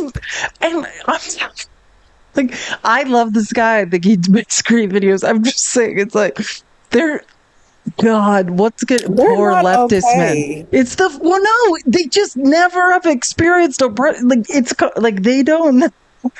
So, I don't know, like, what are they going to do when they're like, oh, wait, we're not going to just fix everything magically? I don't know what they're going to do. Like, this could be a losing fight, and we're just resisting until the end of the fight. I don't know.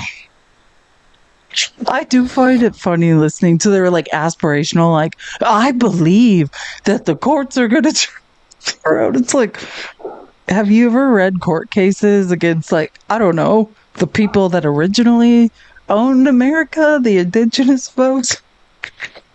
I mean, I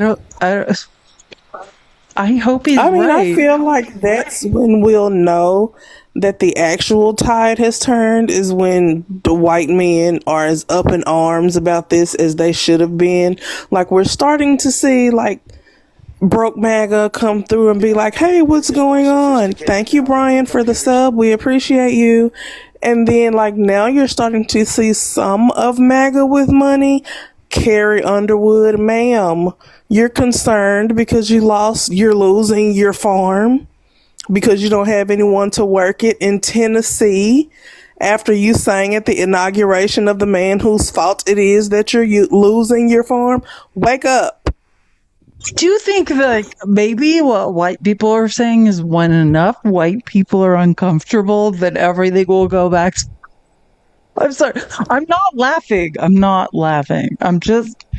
I think they might believe, you know what I mean, Jordan? Like, maybe what white men are thinking is when there's a critical mass of unhappy white men, that everything will reset to normal. I don't know. Like, I don't have control over my own mother effing body. The only way I can control my body until I go into menopause is just by not letting anyone touch me. Like, that's it. That is the only control of my bodily autonomy, is just making sure until I go into menopause, which Is there a medical procedure to hasten it? That no one touches me. That's it. But it's like, I do believe that white men are so used to being catered to that they have this belief like, if I get angry enough, if I amass enough weapons or something, then things will get better. I can't wait. And no, I do not want this to go the way it's probably mathematically, statistically historically going to go. I wish it didn't happen, but I will enjoy on the way down watching white men be very confused. I mean, they're the same ones that are like, things are not working the way that it's supposed to. The system is broken. It's not broken. It's been this way. It's been on people's necks for centuries at this point. You just didn't care because it wasn't impacting you. And what I'm going to need all of you to do is get it together and get your empathy corrected. Because if you only care about something being terrible when it's happening to you, we're going to keep going through the same cycle over and over and over and over until it starts happening to you again. And then you're going to want to correct it. No, you're not understanding. If it happens to the least of us, it can happen to any of us. Get it together. Save your breath. You're going to need it to yell for... You're going to need it, Joanna, when we're in a camp. Save your breath for when we're all rounded up into a camp. Yeah, but I was with that. They just don't care. Wait, remember when I told you my ex wanted to watch this? Like, I dated this very famous professional baseball player for 10 years. I need to read something. He's like, you're so loud and have to control a room, so that hasn't changed. Yeah, but yes, we were kids. I apologize for hurting you back in the day. And I said, why? This is literally right now while I was playing videos a couple minutes ago. I said, why should I let men be loud and wrong? And he did that little 100 emoji. And he's like, fuck all that. Are you happy? And I said, especially white men. I will step on their necks like they did mine. Why? This is the thing. I challenge any woman who's like, let people talk. None of us should ever let anyone speak again. Why?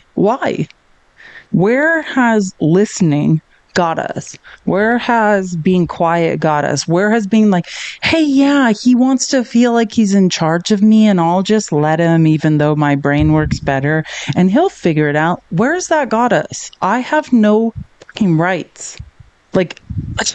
Where has being quiet gotten anyone? If every person that tells me to be quiet, I'm blocking you from now on. I will never be quiet again. Every time I was like, yeah, I'll just trust a man, or I'll be quiet, or I won't say what I know. I won't correct someone who's idiotically, mathematically wrong. Where's that gotten any of us? Nowhere. I'm never being quiet again. Don't ever tell me to be quiet ever again. Don't tell me. I'd said this once before, I scroll, when you scroll on TikTok and political lives pop up and there's always men talking and then there's a woman just on, or two women or three, on mute. Stop being on mute. Stop being on mute. I'm so tired of listening to men say things. If you cared, you would have done way more. If you lost your rights if men lost, and I'm saying this to leftist men as well, if you lost the rights to your body, to make decisions about your body, leftist men would do a J6. That's the truth. That's the literal truth. If you guys cared about black women, about brown women, about brown men, about black, if you cared about anybody but yourself, you would be doing so much more. So no, I'm never being quiet again. Please don't, if you don't like the sound of my voice, just don't come here. This is my place to talk all the time, forever, until the end of my life, until I get put in a camp. And then I'm going to train a pigeon to fly notes to people so they can read them for me. Don't ever be quiet again. Thank you, Honeybuzz, for subscribing. And yeah, there would have been literal riots in the streets, not just protests, nice little non-violent with people yelling and waving signs. That there would be literal riots in the streets. Everything would be broken until they got what they felt like they deserved. which is what's going to have to happen at some point. And I need for people to hurry up and get it together. All of you people who I just can't vote for Kamala, I don't know why I just can't. She told you that this was going to happen. Black women, black people in general, but specifically black women have been warning you for centuries that things like this were down the pike. It happened a long time ago. Can't and you never hear listened. Kamala speak, Joanna. No one, men can't hear brown people speak, or women in general. How many, you know what I mean? Like, Kamala was right about everything. And then how many times on these lives, every MAGA man, well, I voted, even though Trump, now I get it, Trump's insane, but I had to vote for him because Kamala, she didn't know what she was talking about, which is literally then right when you say that, MAGA, just give up and crawl back into your hole and, be an incel. Because, yeah, we know if you believe that, yeah, she laughed too much. What the? Trump is a fucking idiot. Literally, the dumbest person on this earth. And they are like, Kamala Harris doesn't know what she's talking. She's literally one of the smartest, pound for pound, top 3 people to ever run for president in qualifications and intelligence is Kamala Harris. And MAGA are like, I just couldn't trust. I don't know. She didn't know what she was saying. Hey, either Kamala Harris didn't know what she was saying, or none of you know what you're saying. And I'm promising you, those of us whose brains work know that you're dumb. So my advice to you is, as the world falls apart and you lose everything because you can't read and can't do basic math, and you've learned through birthright that if I just act like I know what I'm talking about, women will be confused and they'll just agree with me. Those days are over, weirdos. You have no idea what you're talking about. You're all uneducated idiots who try to convince your electrical engineers and biomedical engineers, and you cannot find your way out of a paper bag. Here's what I know about electrical engineers and biomedical engineers. They can find their way out of a paper bag, Cosmo. Sorry if you weren't here for what I'm talking about. It's relevant. Someone tried. Anyways, I'm not going back there, but the time is to figure out what's going on and who is stealing from you. Who's taking from you and who's trying to help you. And side note, we appreciate the taps. We're almost at 450K. Let's get there super quick. Love y'all. Greatly appreciate it. All the subs, we appreciate you too. If you want to send Felice a little coinage, Cash App and Venmo at A Girl Has No Name. If you're not subscribed on YouTube, hop on over there and do that as well. And everywhere else too. Twitch. We're a whole bunch of different places, including here. And to Felice's ex, I've looked you up, and I will drag you for filth on this live. So, keep it cute, okay? That is hilarious. My God. What did I do before I knew you? Okay, wait. And I want to play this about, which I played these stats earlier, the DC crime. I was talking about how Trump's, he tried it, which I'll get into it tomorrow, hopefully. I just don't have time to cover everything today. But we know Trump tried to send the National Guard to California and was slapped down by a federal judge, which that court case is proceeding this week. And they are basically going to be in front of Judge Breyer, and in a federal court, they're going to try to prove that Trump violated posse comitatus, which is, turning the U.S. military on U.S. citizens. And I've read some of the court documents. They have witnesses, and this is going to be crazy. So hopefully that can happen. But I want to play this clip of there are, I'm sure people in DC know, but if you don't know, there are huge protests going on in DC. DC's a crazy place, man. It's funny to. Oh, sorry, I did thing. Hold on.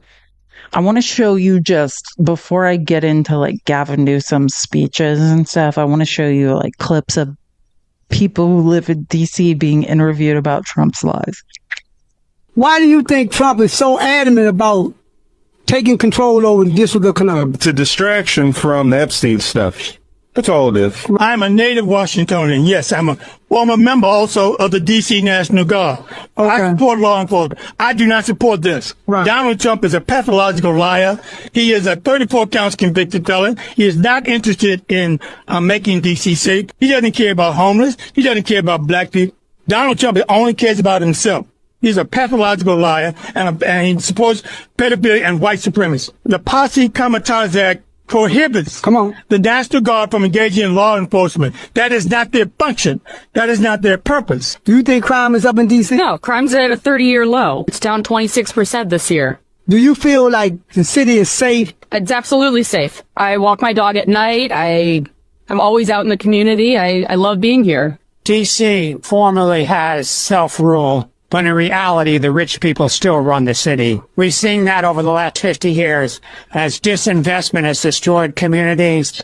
The war on drugs has destroyed communities. The city council just voted to give Harris, the guy who owns the Commanders, $1 billion. That shows you where the city council really lies, with the rich people and the billionaires. We don't need the National Guard here. We have over 3,000 police officers. We have over 32 police forces. The idea that we need more police is crazy as hell. Like I said, that's coming from somebody who walks the streets of D.C. every single day. And all in all, though, Washington, D.C. is still a beautiful place to be. It's still a safe place to be. I'm proud to raise my daughter here. I'm proud to live here, and I don't feel afraid at all. Anywhere you go in the United States, you're going to have crime in major cities. Right. This is a major city.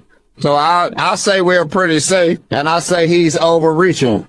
He don't really know what he's doing. Now, did you know that he criminalized homelessness? If you homeless, man, life done already beat you up. And you don't need to be beat up by a racist president. Donald Trump, all of these politicians who are behind this, they don't really live here. They're here to, go to that building for show and then they go home. Right. And some of us really do have to live here, and we don't want, the National Guard on the streets. We don't want the militarized police department rounding people up. We don't want ICE here.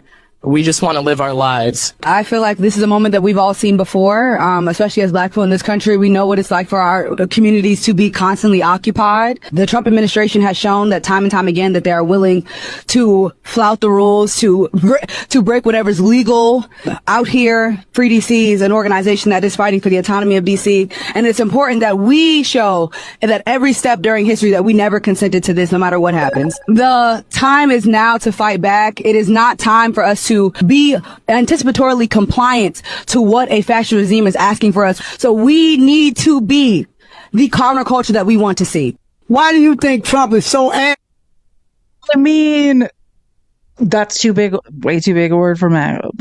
We cannot be anticipatorily compliant is like burns through my soul. The first time amen. You do not comply in advance. But anticipatorily, don't hit me with that adverb. Like, what? Yeah. MAGA, look it up. You can't spell it.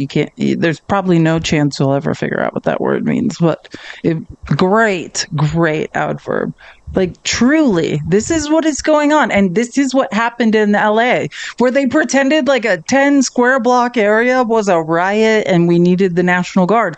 Would Trump release 2 billion gallons plus of water that we need in California in the summer so he could say he did? Nothing is happening. And I don't know if I ever said, I remember this. I started saying this and I forgot what I was talking about. I was talking about the rate, how we measure crime rate per 100,000. It's, the rate of crime is per 100,000 people. And 8 of the 10 states with the highest violent crime are red states. I mean, you can look it up if you don't know. And furthermore, when you talk about pew-pew violence, which tends to be what MAGA is pointing to, the highest rate of pew-pew violence is actually rural areas. You can look this up if you don't believe me. There are heat maps that you can track this. But yes, where is it? We're going to move on to Gavin because this pumps me up and I'm fired up today. And I told you I made 2 presentations and there was a reason. When I was watching Trump do all this song and dance and blow Putin on all this weird shit, I was like, God, he must be trying to distract from something. And then I figured out what it was. It was, like this giant movement to get him the fuck away from the rest of us. And I love what Gavin Newsom is doing, and that he did. If you don't know what I'm talking about, what is it called? It's like hold on. Let me find I want to make sure, because I clipped a lot of things and then I found the clips that I think were better that summed it up. Okay, here we go. Yeah, I want to play these. Oh wait, nope. Hold on. I don't want to get the short ones. I want to get the long.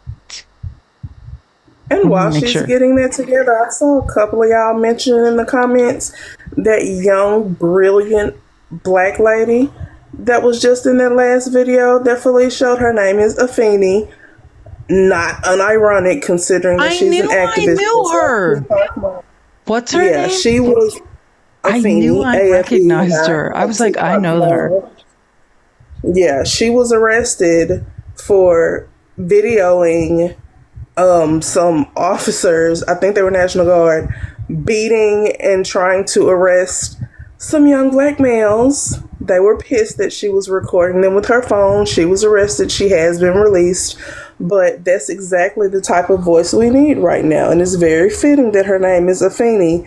If you know, you know. And if you don't, that was Tupac's mom, and she was brilliant and an activist as well. And don't leave it to black women to do those things. Like white women, like, it's very no one likes to see a white woman dragged off to jail. If you get in the streets and start filming people. I'm not saying no white women are, like, Anarchy Princess is my god. But I'm just saying, don't leave it to black women and black activists to defend people, right? Use your whiteness as a shield. Truly, because that is the social privilege. I would be screaming, I'm a white person, do not touch me. That's while I'm recording, that's what I'd be doing. And okay, so I think this is the right part, but I had a bunch of clips and I want to make sure I get Gavin we'll see. I'm going to skip around here. So right before he's about to send the National Guard and then the military into Los Angeles and California, all he wants to talk about is his MAGA hat. And if you wants to talk about how, his debate with Kamala Harris, you cannot make this stuff up.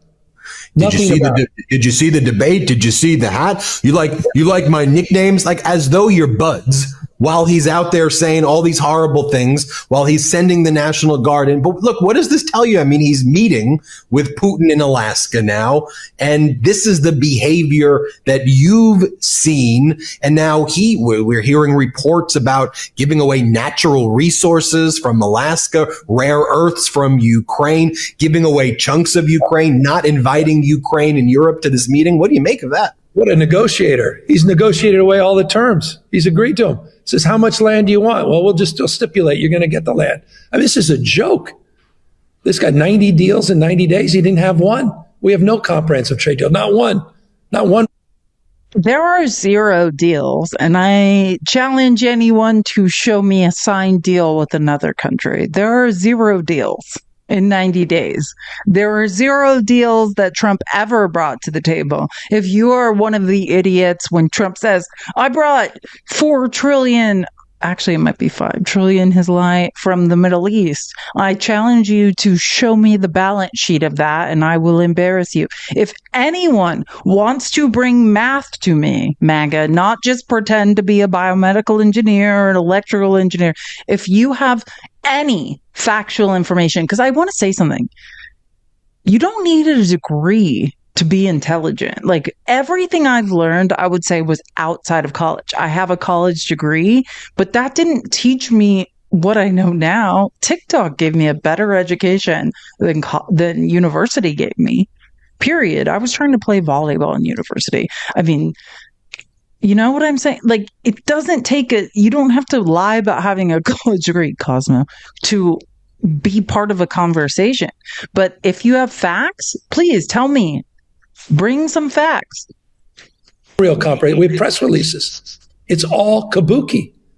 It's all BS. I mean, he's flailing. He's failing. It's not just poll numbers. That means little to him at the end of the day. It will mean a lot during the midterms because poll numbers are determinative in midterms for the power, for people in power in the White House. And that's why he has to rig the system. But this is a presidency that's flatlining in real time. That's why he, thuggishly went after UCLA and is trying to extort $1 billion of one of the finest research institutions in the world that was part of the invention of the internet. That's deeply part of our national security and national pride. The UC system, public university with 13,800 active patents, the reason we're the tentpole of the U.S. economy, the reason the U.S. economy is the tentpole of the world economy. He's willing to sacrifice it.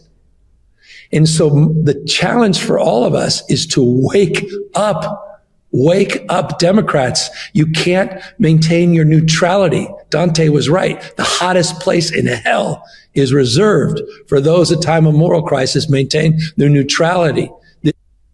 They don't know what that means, Gavin. Don't do literary references from the Dark Ages to idiots. What he's referring to is Dante's Inferno. It's a Renaissance work by Dante Alighieri, and it details the circles of hell.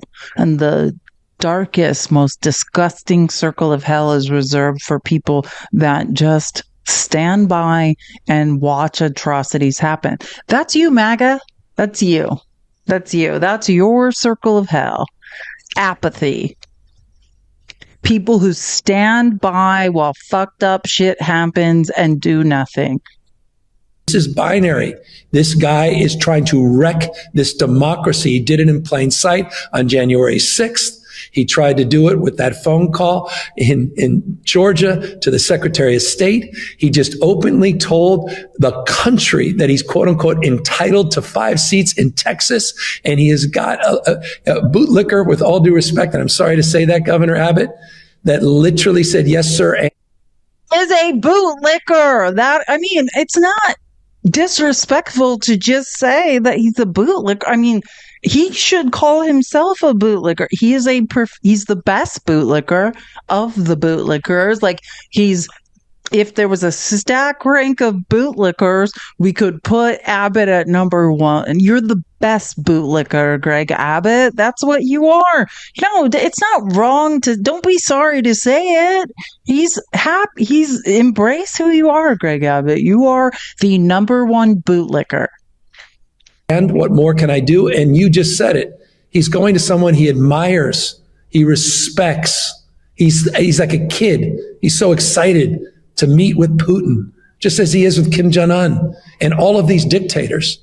He attacks allies. He attacks freedom. He attacks principles that define the best of our democracy and our dominance since World War II. So this is a real moment to be held to a higher level of accountability. And that's why I pray people listening have the back of our legislature and the backs of our founding fathers and come back and vote on November. Super simple. Greg Abbott, if you're not a bootlicker, then present evidence to the contrary. Tell me why in 2024, 2025, you're calling a new census when we do census every 10 years. Nothing you are saying makes you not a bootlicker. So if there is any evidence that you are not the number 1 bootlicker and on your knees for Donald Trump, which this is why I'm saying, remember that movie? What was it? Was it called Centipede? Where people's butts were attached to the other mouths were attached to people's butts. Do you remember that indie horror movie Centipede? If you don't know, that is the Republican Party. It's a giant human centipede. God, I never have to remember anything in this chat. Thank you. The GOP is like a vertical human centipede. And Trump's mouth is attached to Putin's butt. Do you know what I'm saying? Or the other way around. You know what I'm saying? That is what the GOP is. Please, Greg Abbott, if you're not on your knees for Trump, then stand, prove it. Do something other than what he tells you to do. weirdo. Greg Abbott can be governor of Texas in perpetuity, right? Isn't that true? No one can ever stop a governor of Texas from gerrymandering and being governor ever until they die. Like, he's as close to a king as is real, and still you're on your knees for Trump. Super weird. Super weird. You can do anything you want and you're blowing Trump. It's just, I'm so glad Gavin Newsom is back. What I liked about today's event is you weren't just talking. It wasn't just a press conference. You said, here's how I feel, but here's what I'm doing. Here's how we're using our formal authority. Here's how we're using our moral authority. And you introduced the Election Rigging Response Act. Talk to us just about that and what people can do to get involved. Look, to your point, and I say this with love, I mean it, as a participant in candlelight visuals, in a participant in protests. It's about not just sharing our passion. I think Oliver Wendell Holmes said it's about passion and action at peril of being judged not to have lived. Bobby Kennedy used to quote him all the time. Each of us will be judged, he said, and ultimately judge ourselves. Ultimate judgment to the extent we contribute to the life of our city, our state, our nation, and the world we're trying to build. This is about action, not just passion. This is about, as we say in church, faith and works. And so we have to move from the rhetoric, and we've got to faith and works. I'm only saying this not because, if you've been here before, you know how I was raised in Christianity. I know the Bible back to front. You don't want to get in a debate with me about the inspired word of God. But I'm saying this to MAGA. You claim you are Christians, right? You claim you are mother effing Christians. What the are you doing? Use all the tools we possibly can. Yes, formal authority, and California has it, a state larger than 21 state populations combined, fourth largest economy in the world, but also our moral authority. And that's what we're trying to do. We're trying to call out this election rigging. We're trying to give power to the people, We're not doing this behind closed doors. We're going to put the maps up. And we're going to do this in a temporary way, in a transparent way, in a democratic way. The legislature will introduce this formally in the maps on Monday. They should be done with the work. It will require 2/3 of both houses, and it will be done on Thursday. And we'll present this to the voters on a special election that happens to coincide with other municipal elections on November 4th. It is a sprint. And if California, one of the most un-Trump states in America, is not successful, at our peril, we may not get this back. I'm telling you, we may not. He is rigging this next midterm election before one vote is cast. He tried to wreck our democracy after the last vote was cast the last time. Now he's doing it in plain sight.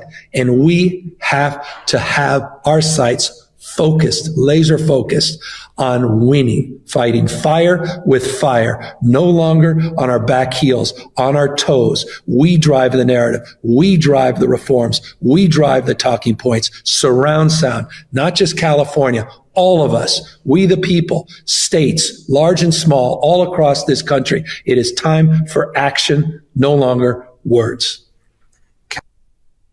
And yes, if you think Jesus Christ said create concentration camps and be ignorant of what is going on in concentration camps and cheer on brown people who are the same color as Jesus being put in concentration camps and being unalive, I think you need to read the New Testament again, MAGA. And I'm just saying this, if any idiot MAGA person is in the chat and wants to explain to me how Jesus would be proud of the concentration camps that Trump is creating, that billionaires are profiting off of, I would like to hear you. I would like to hear you tell me in the Bible where it says that anything Donald Trump is doing is good. Do bring up whatever you've got to tell me, quote me scripture. I don't want to scare anyone, but I don't think you will. I was a Bible quiz champion. Some people know what I'm saying when I say that. Like, I have most of the New and Old Testament memorized. So I'm just telling you, it's not a great idea. But if you want to explain to me how biblically Jesus wants America to build up concentration camps and exterminate people, I am willing to listen to your idiocy. Because that's the thing. When I say I don't believe in God, it's not me, because like what happens with dumbass Christians, you guys are dumb. You guys are dumb as shit. I am saying I have read the Bible back to front. I took 3 classes that went a year long where we went from cover to cover and analyzed the Bible together. I was a Bible quiz champ. Nobody knows more about the Bible. No, actually, atheists. Actually, biblical scholars do. They tend to be atheists. Those people do. But for those of you who, whatever, believe in magic, spaghetti monster, Jesus Christ died on the cross for your skin, none of you know anything about the Bible. That seems to be the issue with all of you. And then you're on like, meh. Does Jesus want you to create concentration camps and kill brown people? Does anyone want to show me where that's okay? I'm missing it. Or are you still in the place where you don't understand that concentration camps are being created? Whatever it is, if anyone does want to request and be embarrassed, I'm open to all of it. And please back it up with scripture. Please do. Please show me in scripture where Jesus was like, yeah, let's get these brown people out of here. Let's amass wealth illegally. You show me where Jesus would be into the capitalism. I think Jesus made it super clear that capitalism was gross. I don't know, though. I can just read. But if anyone wants to explain to me how Donald Trump's reality is in line with Christianity, I would take that debate any day. And I mean, if you want it to be a month out and we just do research and you're going to like figure out something and come back, I'm open. If you want to explain to me how Donald Trump is blessed by God to do what he's doing, please. I will give you an hour and not speak to explain to me. Is it the prosperity gospel? Is it Paula White? Don't make me, I'm not going to do it. I won't pull up Paula White videos, but I would. Oh my God. You know what, Governor, he never said. Not mean to cut you off. Say it. No, I was just saying that video of her. Don't make me pull up the don't pay your rent before you pay me $1,000 on the first of every month. And poof, give me your $1,000 before you pay your electric bill. If you don't know who I'm talking about, that is Paula White, Trump's White House spiritual advisor. And I am not doing a fake.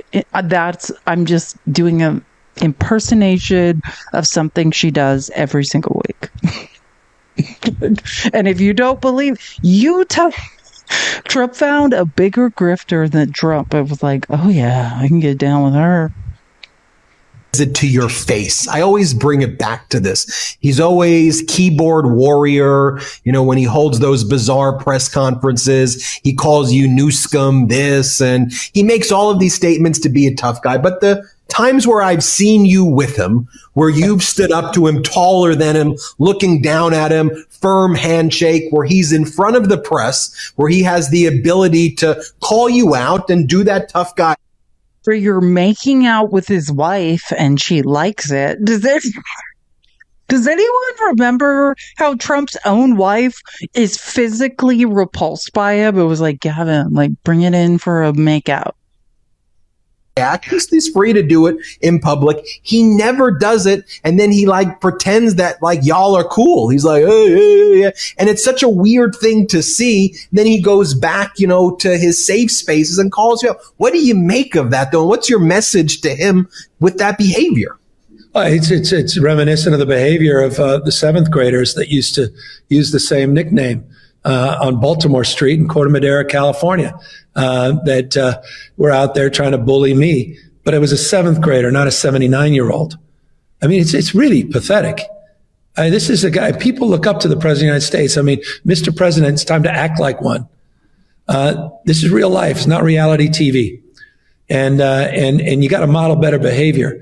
But I think it's sad. And I think it's even worse than you do. 79-year-old. Like, think about that. Process it. Trump's brain is like a toddler. A 79-year-old fucking child. And a mean child. An insecure child. An idiot child. A 79-year-old idiot child. Describe, and I'll just give you a specific to that. When Donald Trump was just, a day before, he was to federalize the National Guard here in Los Angeles. He called me. We talked on a Friday night, late at night, and he wanted to brag about the Newscom thing. He said, "It's pretty funny, isn't it?" He goes, "Pretty original." I said, "Well, it's not original. There was this guy, Maurice, I can't remember his name, but he used to say the same thing." He goes, "Hey, what about my hats? What do you think? It's a pretty good brand, right? Mega. Pretty good. I've sold hundreds of thousands." I mean, I'm like, are you serious? Are we seriously having this conversation when you're supposed to be reading me the riot act about keeping people safe in Los Angeles? You never once talked about the National Guard. You never wanted to talk about what happened in LA. It's much more alarming than you think. And that's why what is happening in plain sight, you need to see for your own eyes. We've got to pay attention. This guy is unhinged. He's getting weaker and weaker by the day. You saw that with the new inflation numbers that came out, the wholesale numbers that came out today. You're seeing that with an economy that's slowing down. You see that with the crony capitalism, where he's extracting and nationalizing businesses, socializing, dare I say, some of America's most iconic businesses, and doing 15% extractions. Ask NVIDIA how that feels. Look what's happening in this country to truth and trust. He's trying to censor historical facts. He's trying to rewrite history in the Smithsonian's. This is one of the great grafts and the great corruption that we've ever seen in U.S. history. Billions of dollars have been fleeced from the American people on our front. It's right in front of us. So this is a serious moment. It requires seriousness of purpose, and it requires us to fight fire with fire and play by a new set of rules. And I know that's hard for Democrats. I know, trust me, I'm one of them. But this is a real moment of peril if we do not. How many times have I said this? I've said this when I used to do lives with Jay. I used to say this to him all the time, like, Democrats aren't equipped to fight Republicans because Republicans have disordered brains. These are malignant narcissists. These are sociopaths. Like, there is a disorder over there that, like, Democrats are like, and I'm saying the majority of Democrats, right? Like, I think I'm in a unique position because I was raised by a malignant narcissist. And if you weren't here at the beginning, I said, like, to me, like, when I watch Putin and Trump, the malignant narcissist I was raised by is Putin. Trump is like a bumbling idiot. Malignant narcissist. He's there, but his IQ is much lower. So it's just different when you're raised by someone who's brilliant and has no empathy and doesn't care what does or does not happen to people. You start understanding. And I used to always say this when, I don't know if I should say, I'm just going to say it. Like, my fear was, right, when with the leftist purity culture of, you're not good enough, you're not pure enough, you're not right enough, you don't agree with us enough to be over here. You know what my fear was that we would push all the crazies to the right and we would never be able to fight them again. That was my worst fear, is like, we're going to push all these disordered brains and personalities over there, and then who's going to fight them? Like, and I get it. You think like, oh, everything's going to be fine and we're all going to do the right thing and it's all going to work out. I promise you, it will not. To defeat a malignant narcissist, you have to stop them.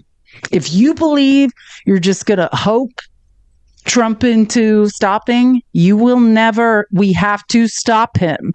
We have to oppose him.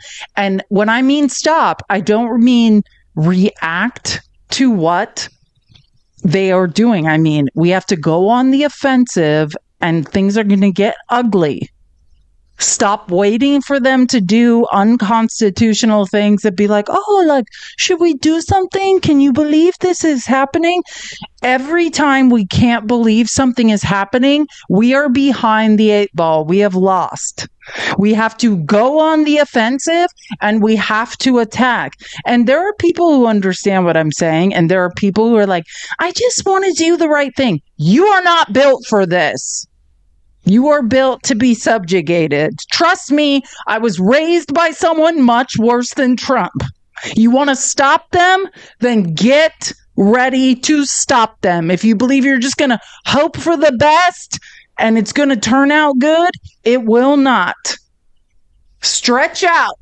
Get ready. You are not stopping anyone by hoping for the motherfucking best. It is time, people. And I would not say this if it wasn't time to say this. Stretch the fuck out and get ready. You have no idea who these people are. There is no empathy. You have to dig deep into you and find all of your rage and get ready to fight. That is what it is going to take. And I'm sorry for like the nice people who don't have any idea what I'm saying. But like shit is about to get real ugly. And some of you are not ready. And that's why I cry. I cry for you people who believe like in the goodness of humanity. Because like people are not good. But a lot of people in America want to believe like, oh, people are good people. They're not. Like, they are not. Like, one of the best classes I ever took in college was like, he was the FBI director in the Northwest of sex crimes. And he was just like, listen, I just remember the first day, he's like, look at me in the face. He's like, I cannot stand people in America. And I was like, what? Why? And he's like, because people believe that their neighbors are good people. People believe that people want the best for other people. And he's like, I've spent 45 years learning. And he's like, not in my own opinion, but statistically, that people's neighbors don't want the best for them. And he's like, that is the best kept secret in America, that nobody wants the best for other people. That you are up against an evil that people don't see. People don't know. When people have resources, they're not going to do the right things. But I mean, all of this can be proved mathematically. These are not my feelings. These are, it's proved through statistical analysis. The question is just, how easily are we going to give up? That's what you have to ask yourself. Like, what is in you? How crazy are you? I'm nuts. I already know. Like, I have dreams of smothering my mother with a pillow. Like, if you knew who she was, you would applaud that. Like, you know what like, it just depends. What do you have? How far are you willing to go to stop people from doing horrible things? That's the question. And if you think you're just going to do the right thing and everything's going to work out, I promise you it will not. I promise you. And I've been saying this for 4 years and no one's listened. No one will do the right thing unless you force them to. This is capitalism.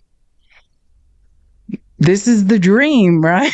Like, how are we going? And this is what I say about, oh, we want free markets. There's no free markets that aren't regulated, because brute force will always come into markets. And I don't want to take this mathematical and economic, but it's the same lesson.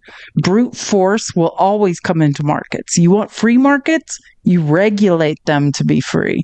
You stop the people with the most power from exerting brute force on a given market. And that is the same thing I'm telling you.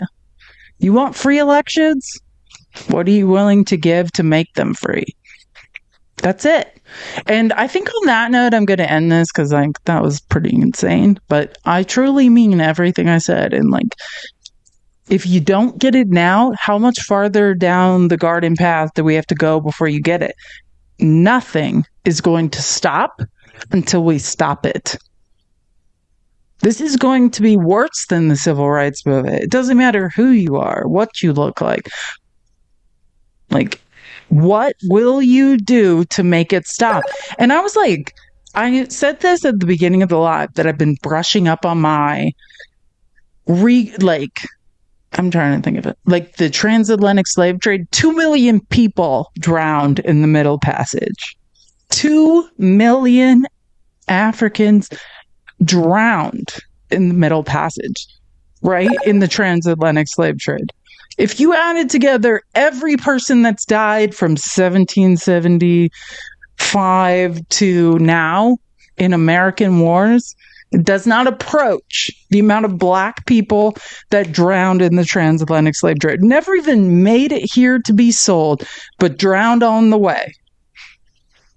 That's the reality. You want to talk about the Holocaust and Anne Frank?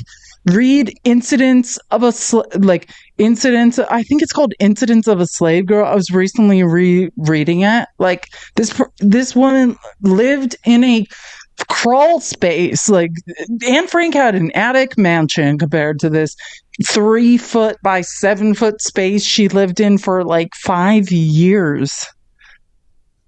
Like, you have no idea what has happened. If you don't understand that many Holocausts, like I'm part Yaqui Indian, if you don't understand many Holocausts have happened in America, then do your research and get prepared.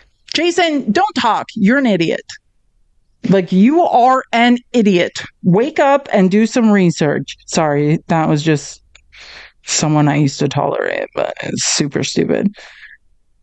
So please don't say stupid things in my comments when you have no idea what you're talking about.